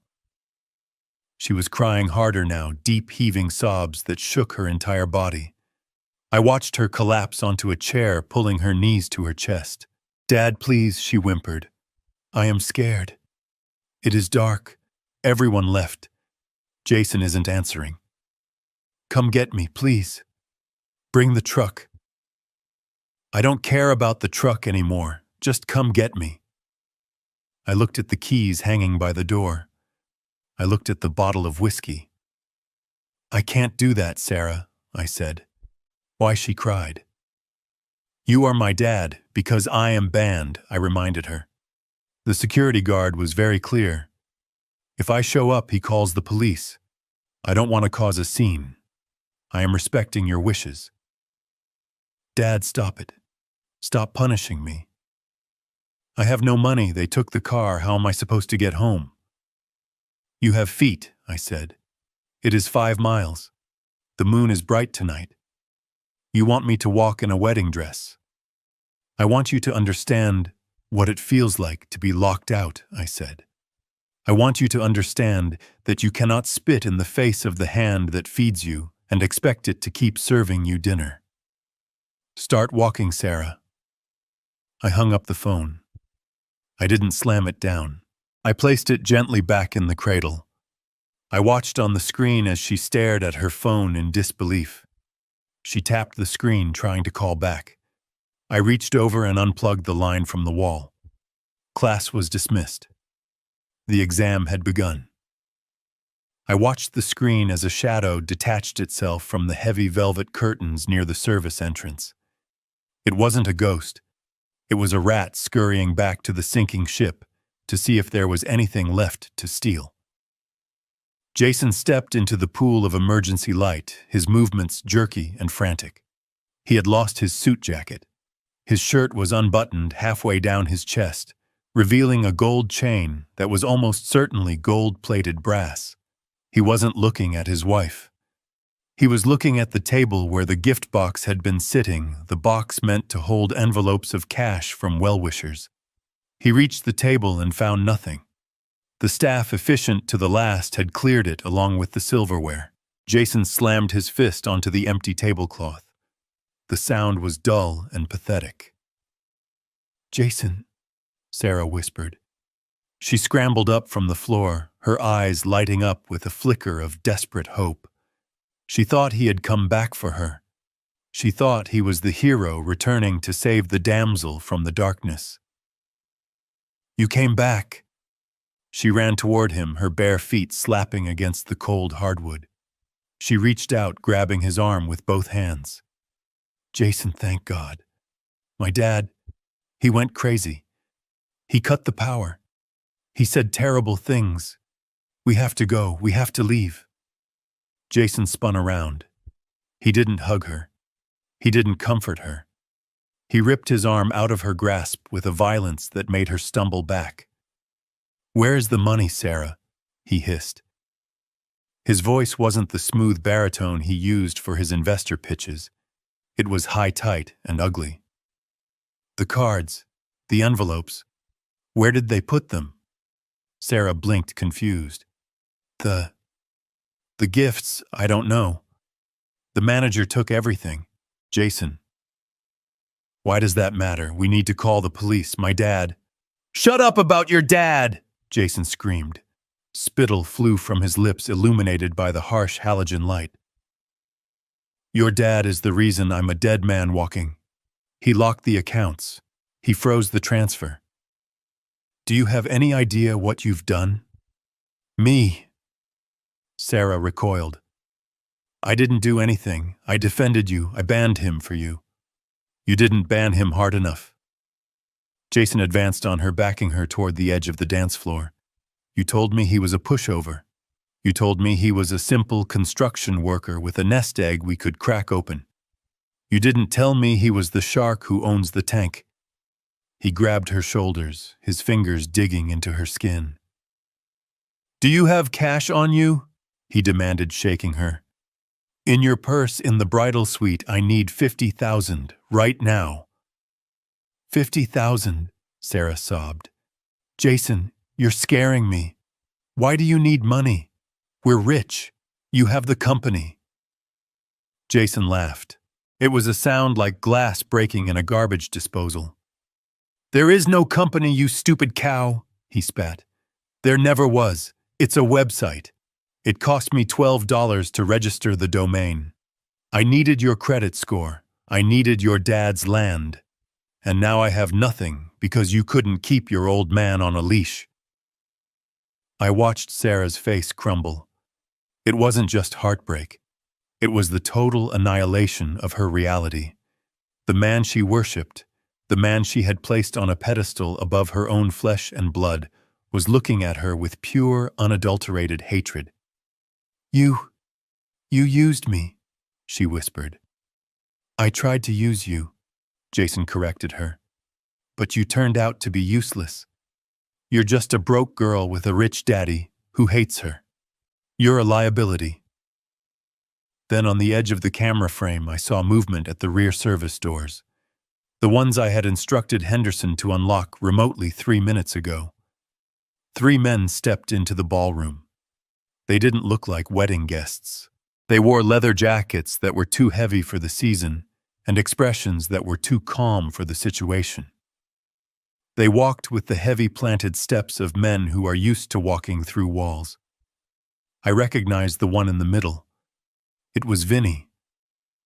The loan shark Reynolds had identified in the dossier. Jason saw them too. He froze. His grip on Sarah's shoulders tightened until she cried out in pain. "Jason," Vinny called out. His voice was casual, friendly even. It echoed through the empty cavern of the ballroom. "Leaving so soon? We haven't had a chance to toast the happy couple." Jason spun Sarah around, positioning her between himself and the men. He used my daughter as a human shield. "Vinny," Jason stammered, peering over Sarah's shoulder. "Look, there's been a mix-up. The wire transfer got flagged. Security protocol. You know how banks are. I'll have it Monday. First thing." Vinny kept walking. He didn't speed up. He didn't slow down. "Monday is a long way away, Jason," Vinny said. "And my associates get nervous over the weekend. We heard the wedding got canceled. We heard the money got pulled. That makes us think you might be planning a vacation." "No," Jason yelped. "No vacation. Look, she has it." He shoved Sarah forward, pushing her toward the men. "She's the one with the money," Jason shouted. "Her dad is William Carter. He owns this whole place. Take her, hold her for ransom. He'll pay, he loves her." Sarah stumbled, catching her balance just before she reached Vinny. She looked back at her husband with wide, horrified eyes. "Jason," she gasped. "What are you saying? Give them your jewelry." Jason screamed at her. "The necklace, the earrings, give it to them." It's fake," Sarah whispered, her hand going to her throat. "You told me it was vintage, but I took it to get cleaned. It's paste. You bought it at a kiosk." Jason's face twisted into a mask of pure fury. His last asset, his last bargaining chip, was worthless. He had conned himself. Vinny stopped 5 feet away. He looked at Sarah, shivering in her dress. He looked at the fake diamonds around her neck. He shook his head. "We don't want the girl, Jason," Vinny said calmly.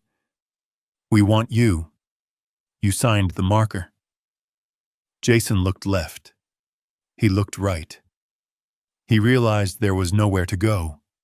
The men were blocking the only exit he knew was open. Panic took over. The animal instinct of a trapped rat kicked in. He grabbed Sarah one last time. Not to hold her, not to save her. He grabbed the bodice of her dress and heaved. "Get out of my way!" he shrieked. He shoved her. He didn't just push her aside. He threw her. He put all his weight, all his fear, and all his failure into one violent motion. Sarah flew backward. Her feet, tangled in the layers of tulle and silk, couldn't find purchase on the slick floor. She went airborne for a fraction of a second, a white cloud suspended in the darkness. She crashed down onto the centerpiece of Table 4, which the staff had placed on the floor during the cleanup. It was a massive arrangement of white roses and hydrangeas soaking in a vase of water. Sarah hit it with a sickening crunch. The vase shattered. Water splashed everywhere, mixing with the dirt from the overturned pot. She rolled off the debris and landed hard on the floor, her beautiful dress instantly soaking up the mud, the water, and the crushed petals. She lay there sprawled amidst the ruin of her perfection. White petals stuck to her wet hair. Her dress was torn at the shoulder. She looked like a fallen angel who had hit the ground too hard. Jason didn't look back. He used the distraction of her fall to bolt. He sprinted toward the kitchen doors, scrambling over chairs, knocking over a bus cart. "Get him," Vinny said softly. The two men flanking him moved. They were faster than they looked. They intercepted Jason before he could reach the swinging doors. One of them tackled him, sending him skidding across the polished wood. I watched as they hauled him up by his armpits. Jason was crying now, begging, promising, screaming. They dragged him out the back door into the night, where their car was waiting. Vinny looked at Sarah one last time. She was trying to push herself up, her hands slipping on the wet, flour-strewn floor. She was gasping for air, shock setting in. "Sorry about the mess, lady," Vinny said, "but you picked a loser." He turned and walked out, leaving Sarah alone in the center of the frame. I zoomed in on the camera feed. It was the image that would haunt me, but it was also the image that was necessary. Sarah was on her hands and knees. She was surrounded by broken glass and dying flowers. The white dress, the symbol of her vanity and her delusion, was ruined. It was gray with dirty water, stained green with chlorophyll from the crushed stems. She lifted her head. Her makeup was running in black streaks down her face. She looked around the empty, silent room. "Daddy," she whispered. The microphone picked it up. It was a small sound, a broken sound. "Daddy, I'm hurt." I sat in my cabin. My finger hovered over the call button on my phone. Every instinct in my body screamed at me to go to her, to get in the truck, to drive through the gate, to pick her up and clean her off. But I pulled my hand back. If I picked her up now, she would never learn how to stand. If I cleaned her off, she would never understand the stain of her own choices. She had to sit in the flowers. She had to feel the cold water. She had to look at the wreckage she had invited into her life. This was the bottom, and she had to hit it alone. The security gates of Golden Oaks clicked shut with a mechanical finality that sounded like a prison door locking. But Sarah wasn't on the inside anymore. She was on the outside. The pavement where my truck had leaked oil that morning was now the starting line of her penance. She stood there for a long time under the yellow glow of the street lamp. I couldn't see her anymore. The resort cameras didn't reach the county road, but I knew exactly what she was looking at. She was looking at 5 miles of asphalt, gravel, and darkness. She was looking at a road she had traveled 1,000 times in the back of my truck, as a child complaining about the bumps. Now she had to feel every single bump against the soles of her feet.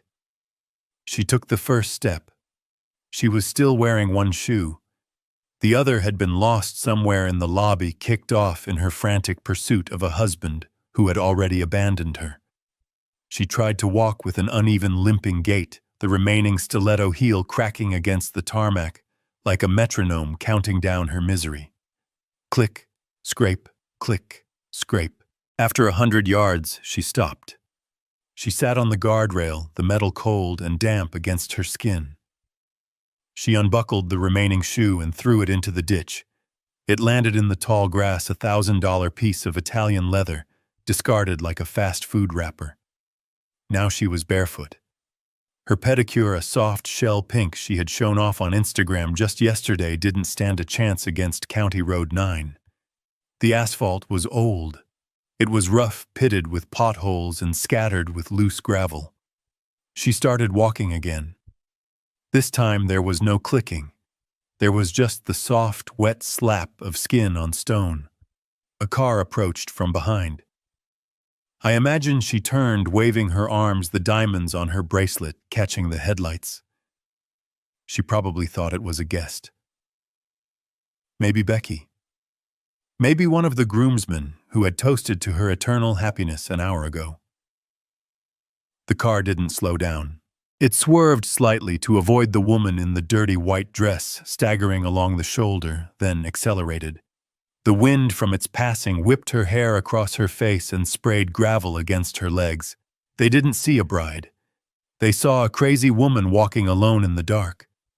They saw trouble. She kept walking. The adrenaline of the ballroom was fading, replaced by the dull, throbbing ache of reality. Her dress, the custom silk masterpiece, was heavy. It had soaked up the water from the flower vase, and now it was soaking up the dew from the roadside weeds. It dragged behind her, collecting burrs, twigs, and mud. It wasn't a gown anymore. It was an anchor. She had to bunch the fabric up in her hands, holding it to her chest like a bundle of dirty laundry, just to keep moving. Mile 2. The blisters would have started by now. Soft skin rubbing against rough pavement. The friction turning into heat, then into fluid, then into raw, exposed nerves. She stepped on a sharp stone. She cried out. I know she did. She sat down right there in the middle of the road to check her foot. In the moonlight, the blood would look black. She probably checked her phone again. She had service out here. She could see the notifications rolling in, the tags, the comments. The world wasn't sleeping. The world was laughing. Every step she took away from the resort was a step deeper into viral infamy. She wasn't just walking home. She was walking through a digital hallway of mirrors, every reflection distorted and mocking. She called Jason again, straight to voicemail. She called Becky, straight to voicemail. She called her mother's old number, a number that had been disconnected for 10 years, just to hear a voice that wouldn't judge her. She stood up. She was limping for real now. The cold was setting in. The night air in the valley drops quickly. She was wearing thin silk and desperation. She wrapped her arms around herself, shivering violently. Mile 3. This was the stretch of road with no streetlights. Just the canopy of oak trees blocking out the moon. It was pitch black. The sounds of the night, the crickets, the rustling in the bushes, the hoot of an owl would sound like monsters to a girl who had spent the last 5 years in the city.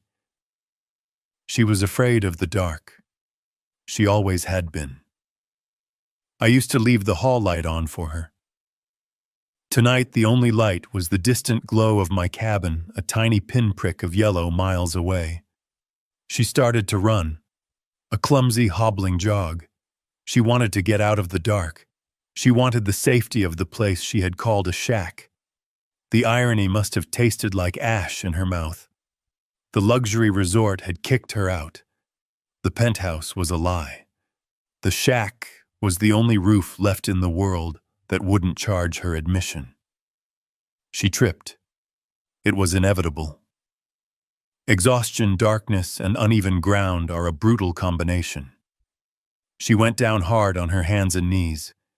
The gravel chewed into her palms. She didn't get up immediately.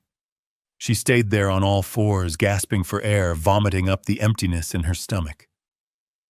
She looked at her hands. They were scraped, bleeding, dirty. They looked just like my hands. She had spent her entire adult life trying to scrub the construction worker out of her DNA. She got manicures. She used expensive lotions. She wore gloves when she drove. But now, kneeling in the dirt, mixing her blood with the earth, she was exactly who she was trying to escape. She was a Carter. She was down in the mud. She pulled herself up. She was crying a low, keening sound that had no audience but the trees. She didn't wipe her face. She just let the tears mix with the road dust streaking her cheeks. Mile 4. She could see the outline of my property line, the fence I had built, the gate she had driven past a week ago in a Porsche, laughing at its simplicity. Now that gate looked like the pearly gates of heaven. She dragged her feet. One step, another. She was leaving a trail of bloody footprints on the asphalt. She was stripping away the layers of pretension with every agonizing yard. The entitlement was gone. The arrogance was gone. All that was left was survival. She reached the turnoff for my driveway. The gravel here was fresh, sharp. It must have felt like walking on broken glass. She saw the lights of the cabin. She saw my truck parked out front. The truck she hated. The truck she banned. She didn't look at it with disgust tonight. She looked at it with longing. She walked past the hood, her hand trailing along the rusted fender, needing something solid to hold onto. She stumbled up the 3 wooden steps to the porch. She stood in front of the door. She raised a hand that was shaking bloody and stripped of its diamond ring. She didn't knock. She collapsed against the wood, sliding down until she was a heap of ruined white silk on my welcome mat. She had walked 5 miles through hell to get back to the start, but she hadn't crossed the finish line yet. The door was locked, and I was on the other side waiting. I heard the thud of her body hitting the wood, followed by a low, guttural sob that vibrated through the doorframe. Then came the pounding. It wasn't a polite knock. It was the frantic, terrifying hammering of someone who knows the wolves are nipping at their heels. I stood on the other side of the oak door, my hand resting on the deadbolt. I could hear her breathing ragged and wet like a swimmer, surfacing from a near drowning. "Open the door," she screamed. Her voice was cracked raw from 5 miles of crying in the dark. "Dad, open the damn door." "It's me," I unlocked the deadbolt. The metal slide clicked back with a heavy mechanical snap. I turned the knob, but I didn't swing the door wide. I had engaged the security chain earlier, a thick link of hardened steel. The door opened 4 inches, just enough to see her, just enough for her to see me. The slice of her face visible through the gap was a portrait of ruin. Her hair was matted with mud and leaves. Her mascara had pooled into black bruises under her eyes. There was a cut on her cheek oozing blood that mixed with the road dust. She smelled of swamp water sweat and expensive perfume that had turned sour. She shoved her hand into the gap, trying to reach the chain, trying to force her way in. Her fingers were scraped and bloody, the manicure chipped away to jagged edges. "Let me in," she gasped, clawing at the air. "It's freezing. I'm hurt. Let me in right now." I didn't move to undo the chain. I stood there holding a glass of water I had poured but hadn't drunk. I looked at her fingers, grasping for purchase in a home she had mocked a week ago. "You can't come in, Sarah," I said. My voice was low. It didn't carry any anger. Anger is hot. This was 0 degrees. "What?" She stopped clawing. She put her eye to the crack, staring at me with a wild, disbelieving look. "What did you say?" "I said you can't come in," I repeated. "You made it very clear that I don't fit into your life. You put up a sign. You hired a guard. You drew a line. This threshold is that line. You stay on your side." She let out a sound that was half laugh, half scream. "Are you insane? I walked 5 miles. I'm bleeding. Jason left me. He stole everything. You ruined my wedding. You crazy old man. And now you're going to leave me on the porch." "I didn't ruin your wedding, Sarah," I said. "I just stopped paying for the lie. There is a difference." She slammed her shoulder against the door. The chain rattled but held. It was bolted into the frame with 3-inch screws. "I installed them myself." "You stopped paying," she shrieked. You think that gives you the right to humiliate me? To verify my humiliation in front of everyone I know, Jason is going to sue you. He's going to take this shack and turn it into firewood. I took a sip of water. The coolness of it felt grounding. Jason isn't going to sue anyone, Sarah, I said. Jason is currently in the back of a black SUV explaining to a man named Vinny why he doesn't have $50,000. She froze. The mention of the name made her pause. Vinny, who is Vinny? Vinny is a loan shark, I explained patiently, as if I were teaching her how to read a tape measure. He holds the note on Jason's gambling debts. $540,000, Sarah. That's what your husband owes. That's why he married you. He needed the cash gifts to buy another week of life. You're lying, she whispered, pressing her forehead against the door jamb. He owns Nebulous Systems. He's a tech genius. I reached back to the small table in the hallway where I had left the dossier. I picked up the single sheet of paper summarizing the background check. I folded it lengthwise and slid it through the crack in the door. Read it, I said. She snatched the paper. I watched through this gap as she unfolded it with trembling hands. The porch light flickered above her, illuminating the text. I saw her eyes darting back and forth. Employment history, car rental clerk, cell phone kiosk, terminated for theft, credit score 420. Outstanding judgments, 6. She dropped the paper. It fluttered to the porch floor, landing in a puddle of mud. It's fake, she stammered, but her voice lacked conviction. You forged it. You always hated him because he was successful, because he was sophisticated, because he wasn't a laborer like you. I looked at her, really looked at her. She was shivering violently now. The adrenaline was wearing off, leaving only the cold reality of the night. I hated him because he was a con man, Sarah. And I hated him because he convinced you that your father, the man who built the roof over your head for 18 years, wasn't good enough to sit at a table and eat a chicken dinner. She started crying again. It was a manipulative cry this time, the kind she used to use when she wanted a new phone or a later curfew. Daddy, please, she sobbed. I'm sorry about the sign. Okay, I'm sorry. It was Jason's idea. He said his parents were judgmental. He said they wouldn't understand your lifestyle. I was just trying to keep the peace. I was trying to protect you from being embarrassed. Protect me? I asked. I leaned closer to the door. You weren't protecting me, Sarah. You were protecting your fantasy. You were ashamed. You looked at my truck and you saw failure. You looked at my hands and you saw dirt. You didn't see the work. You didn't see the sacrifice. You just saw something ugly that didn't match your Instagram feed. I'm sorry, she yelled, pounding the wood again. I said, I'm sorry. Now open the door. I have nowhere else to go.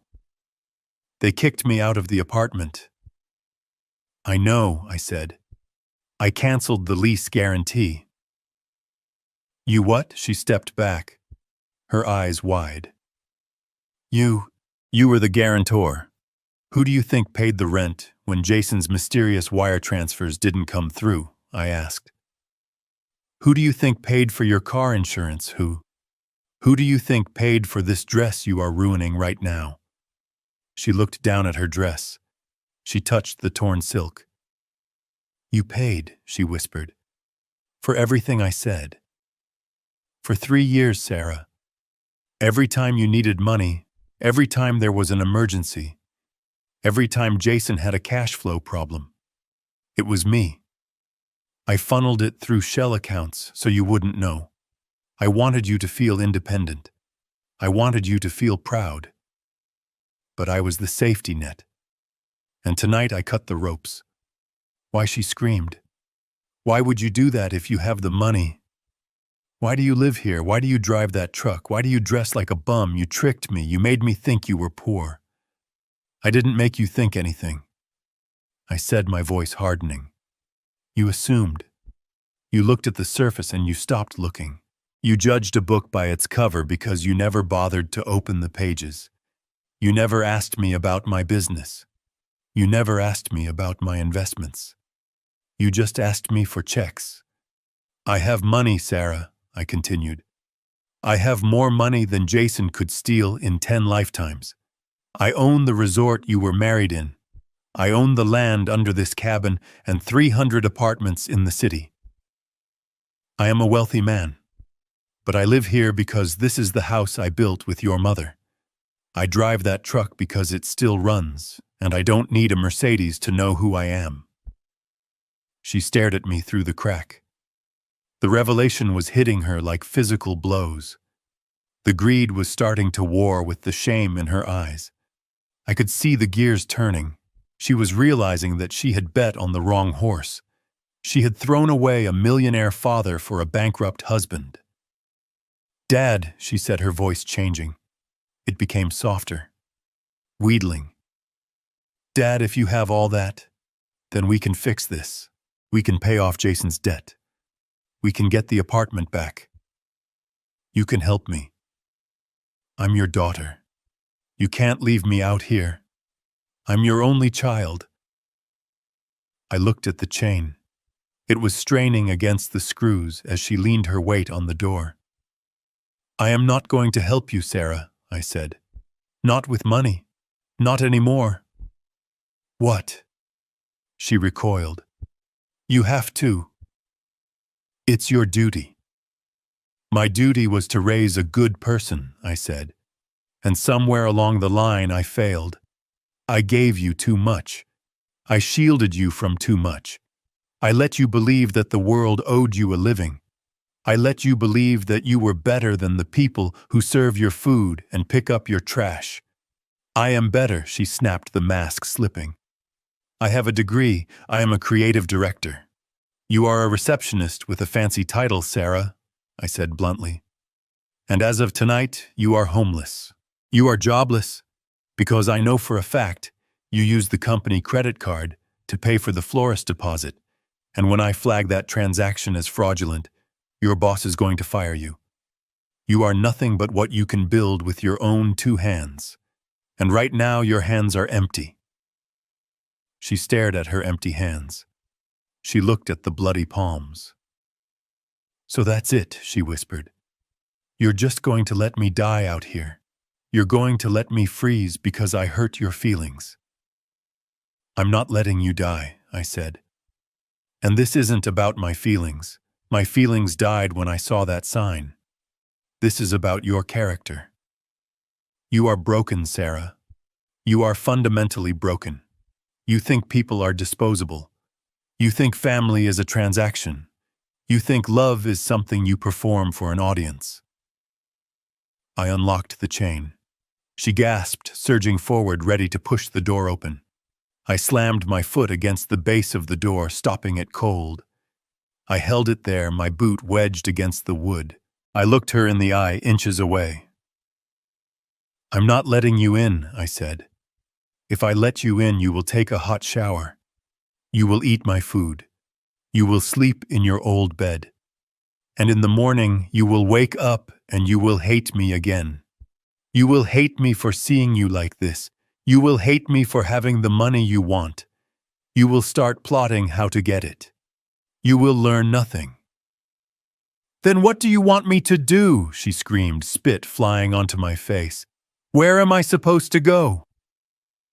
I reached into my pocket and pulled out a key. It was a single silver key on a plain ring. I tossed it through the crack. It landed on the porch with a metallic ping. That is the key to Unit 4B at the tenements on 4th Street, I said. It's a studio apartment. It has a hot plate and a mattress. I paid the rent for 1 month. There is a bus pass on the counter and an application for a waitress job at the diner downstairs. The tenements, she gasped. That's the slums. That's where you grew up. Exactly, I said. That is where I started. That is where I learned that you don't get to eat if you don't work. That is where I learned that a man's worth isn't his suit, it's his word. I am not living there, she shouted. I am Sarah Carter. You are Sarah. Nothing, I corrected her, until you can prove otherwise. She looked at the key lying in the dirt. She looked at me. I hate you, she hissed. I hate you more than anything in the world. I know, I said softly, and that is why you can't come in, because you only love what I can give you. You don't love me. I stepped back. Dad, wait, she cried, sensing the end. Dad, please, It's dark, I'm scared, you should be, I said. The world is a scary place when you don't have a daddy to pay the bills. I started to close the door. Dad, she screamed. Dad. I'm sorry, I'll do anything. Pick up the key, Sarah, I said through the narrowing gap. Pick up the key and start walking. The bus stop is a mile down the road. The last bus runs at 4 a.m. You have time. But my feet, she sobbed. They'll heal, I said. Feet get tough when you use them. I am not being cruel, Sarah, I said, looking at her one last time. Her face was a mask of tragedy lit by the porch light. I am teaching you the lesson you missed 10 years ago. I am teaching you how to survive without a safety net. I am giving you the only gift I have left to give. I am giving you a bottom. I slammed the door. I threw the deadbolt. I slid the chain back into place. I heard her scream. It was a sound of pure, impotent rage. She pounded on the door for another 10 minutes. She cursed me. She cursed Jason. She cursed the world. Then silence. I waited. 5 minutes. 10. I heard a scuffling sound on the porch. Then the sound of slow, limping footsteps walking away. I went to the window and peered through the blinds. She was walking down the driveway. She was holding her dress up with one hand. In the other hand, clutched tight like a weapon, was the silver key. She was heading toward the road, toward the bus stop, toward the bottom. I turned off the porch light. The lesson had begun. I parked my truck across the street from the tenement building on 4th Street and waited in the dark cab. I had driven the back roads, taking the shortcut I knew from my days as a framing contractor, beating Sarah there by 20 minutes. I watched the bus stop down the block. It was empty. The streetlights flickered with a dying yellow buzz, illuminating the cracked sidewalk and the overflowing dumpsters that lined the curb. This was the part of town the city council forgot to pave. This was the part of town where sirens were background noise and hope was a currency that traded low. 20 minutes later, I saw her. She emerged from the shadows of the alleyway, limping badly. She had walked the whole way. She hadn't waited for the bus. Perhaps she was too ashamed to be seen in her ruined wedding dress under the fluorescent lights of public transit. Perhaps she just needed to punish herself. She looked like a specter haunting the streets, a gray, muddy figure dragging a train of silk that was now nothing more than a rag. She stopped in front of the building. It was a 4-story brick structure that had seen better days in the 1950s. The windows were barred. The front door was steel-dented from years of being kicked open. She looked at the number above the door. 412. She looked at the silver key in her hand. She was trembling so hard I could see it from across the street. I got out of the truck. I slammed the door. The sound was like a gunshot in the quiet street. Sarah jumped. She spun around, her eyes wide with terror. When she saw it was me, her shoulders slumped. She didn't look relieved. She looked defeated. "You beat me here," she whispered. Her voice was a rasp. "I own the building, Sarah," I said, crossing the street. "I know the shortcuts." She looked up at the facade. A baby was crying in an apartment on the 2nd floor. A couple was arguing loudly on the third. The smell of stale beer and boiled cabbage hung in the humid air. "This is it," she asked. "This is where you want me to live." "This is where you are going to live," I corrected her. "Come on." I walked past her and pushed the front door open. The lock was broken. It had been broken for 10 years. I held it for her. She hesitated, looking at the dark graffiti-covered hallway. Then she stepped inside. We walked up the stairs in silence. The elevator was out of order, wrapped in yellow caution tape. We climbed to the 4th floor. The stairwell smelled of bleach and urine. Sarah gagged, covering her nose with her hand, but she kept climbing. She had no choice. The alternative was the street. We reached apartment 4B. I took the key from her shaking hand and unlocked the door. I pushed it open and flipped the light switch. A single bare bulb in the center of the ceiling flickered to life, casting a harsh, unforgiving light on the studio. It was small, maybe 300 square feet. The floor was linoleum peeling at the corners. There was a single twin mattress on the floor in the corner, made up with clean but cheap sheets. There was a small table with one chair. A hot plate sat on the counter next to a mini fridge. The walls were painted a color that was supposed to be cream, but looked more like nicotine stain. Sarah walked into the center of the room. She turned in a slow circle. She looked at the barred window that looked out onto a brick wall. She looked at the bathroom door, which didn't quite close all the way. "It is a prison," she whispered. "It is a start," I said. I closed the door behind us and leaned against it.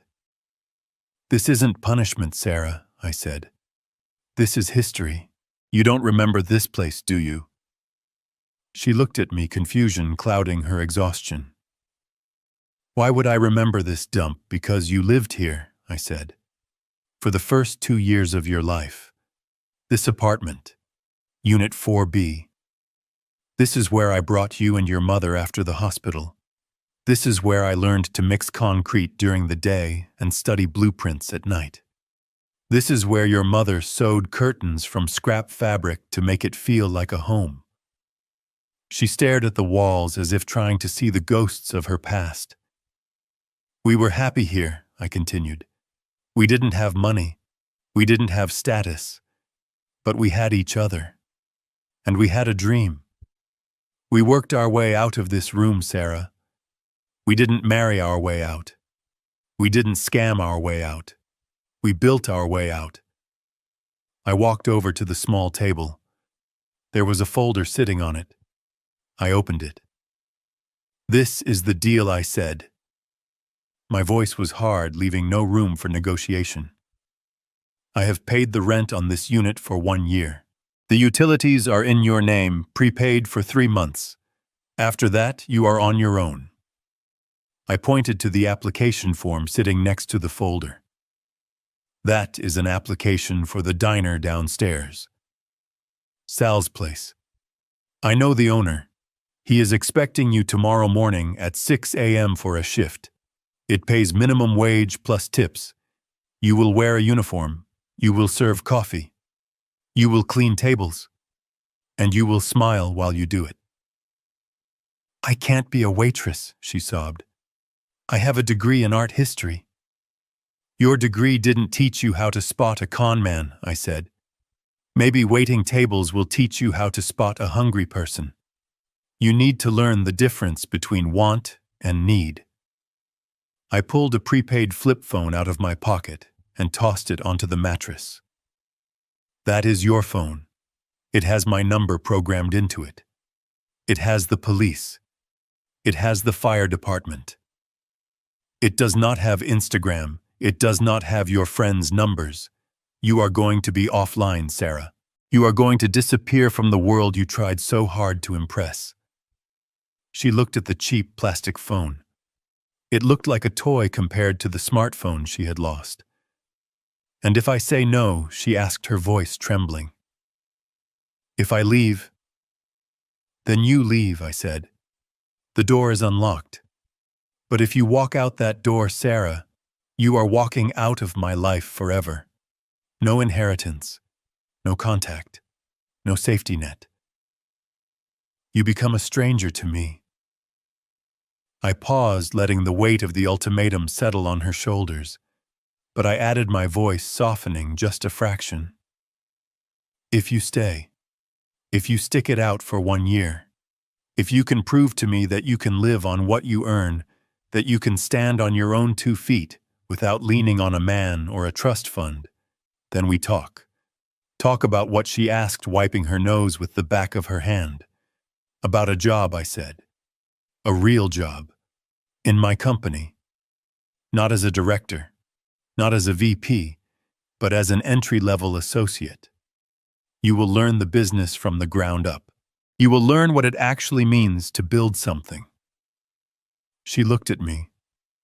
Her eyes were red, swollen, and devoid of the arrogance that had defined her for a decade. She looked at the mattress on the floor.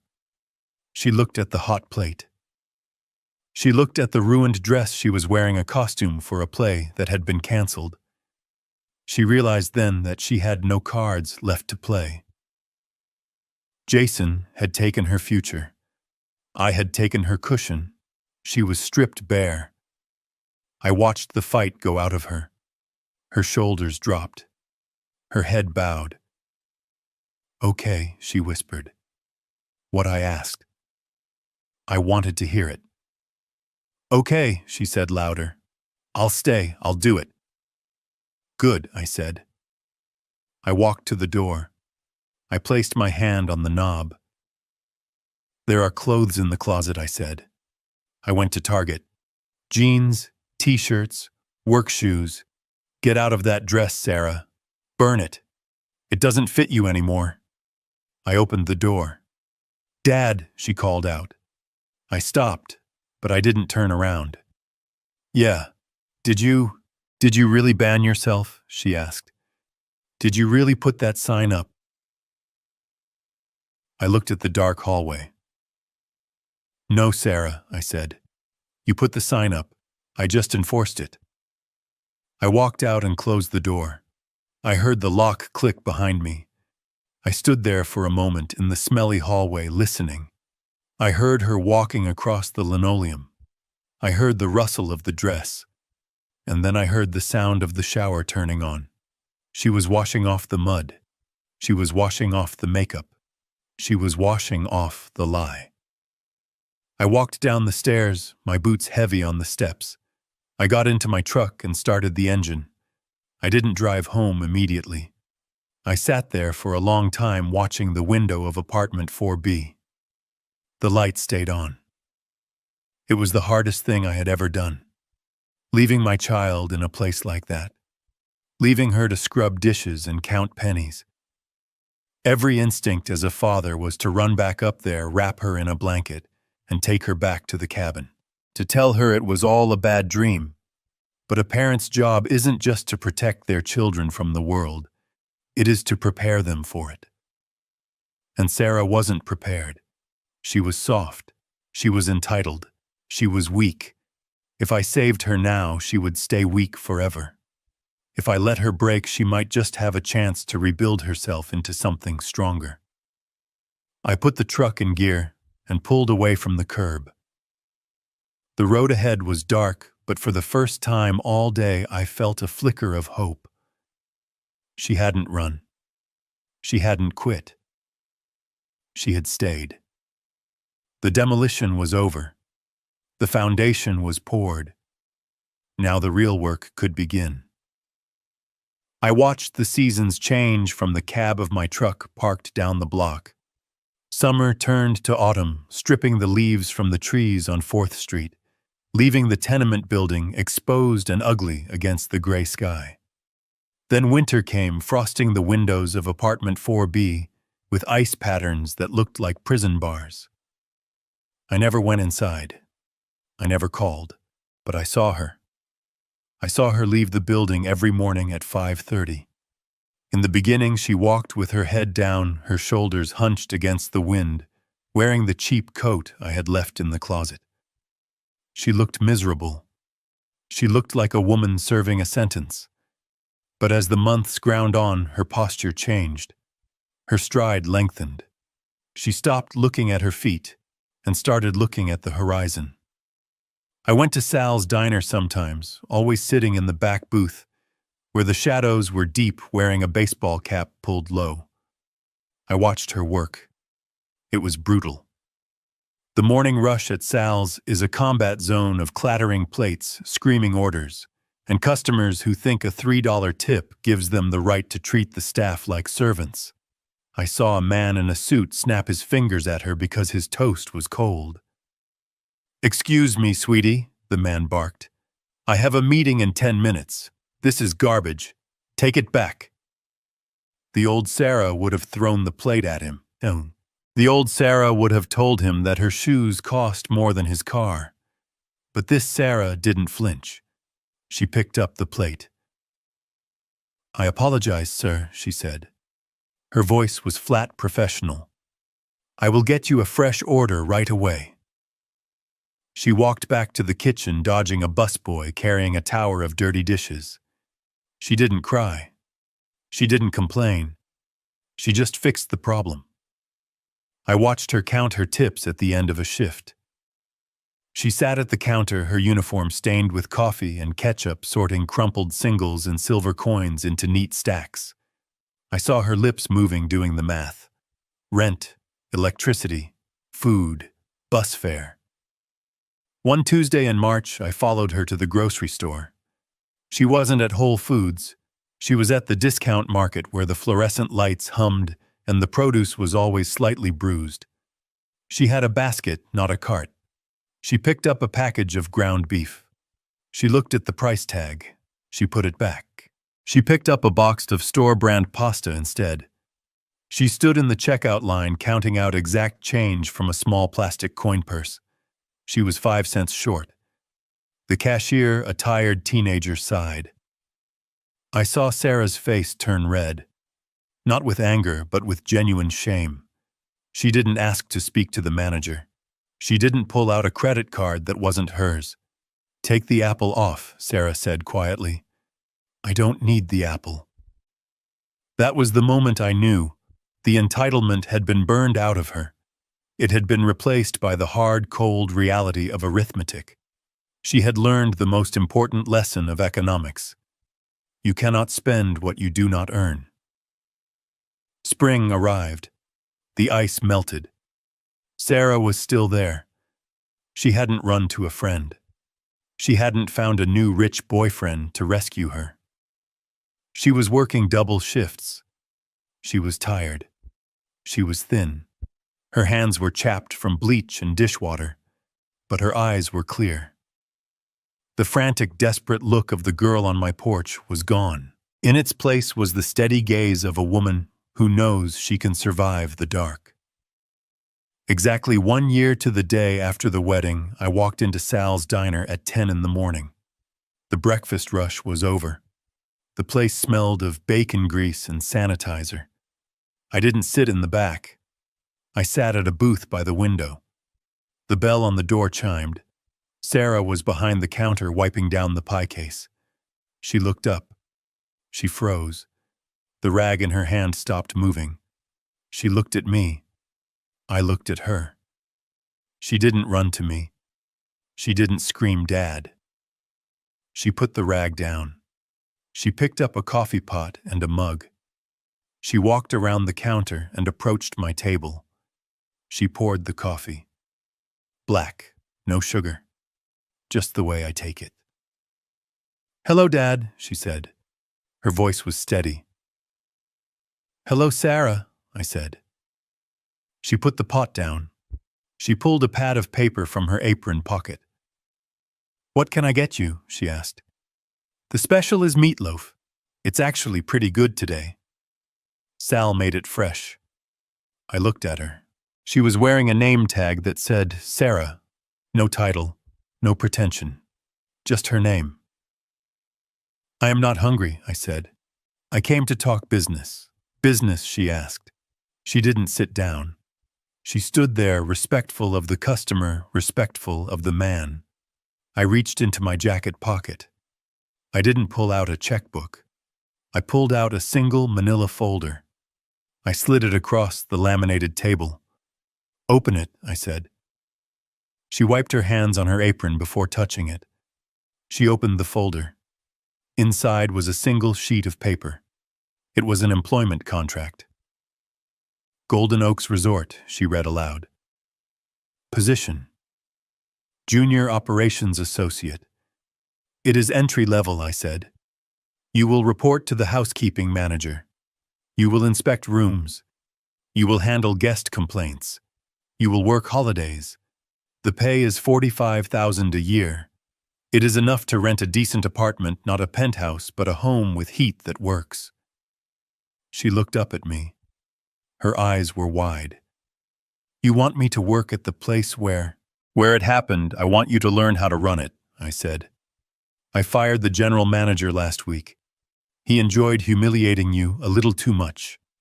I need someone who understands that building from the ground up. Someone who knows what it feels like to be locked out so they never lock out a paying customer again." She looked at the contract.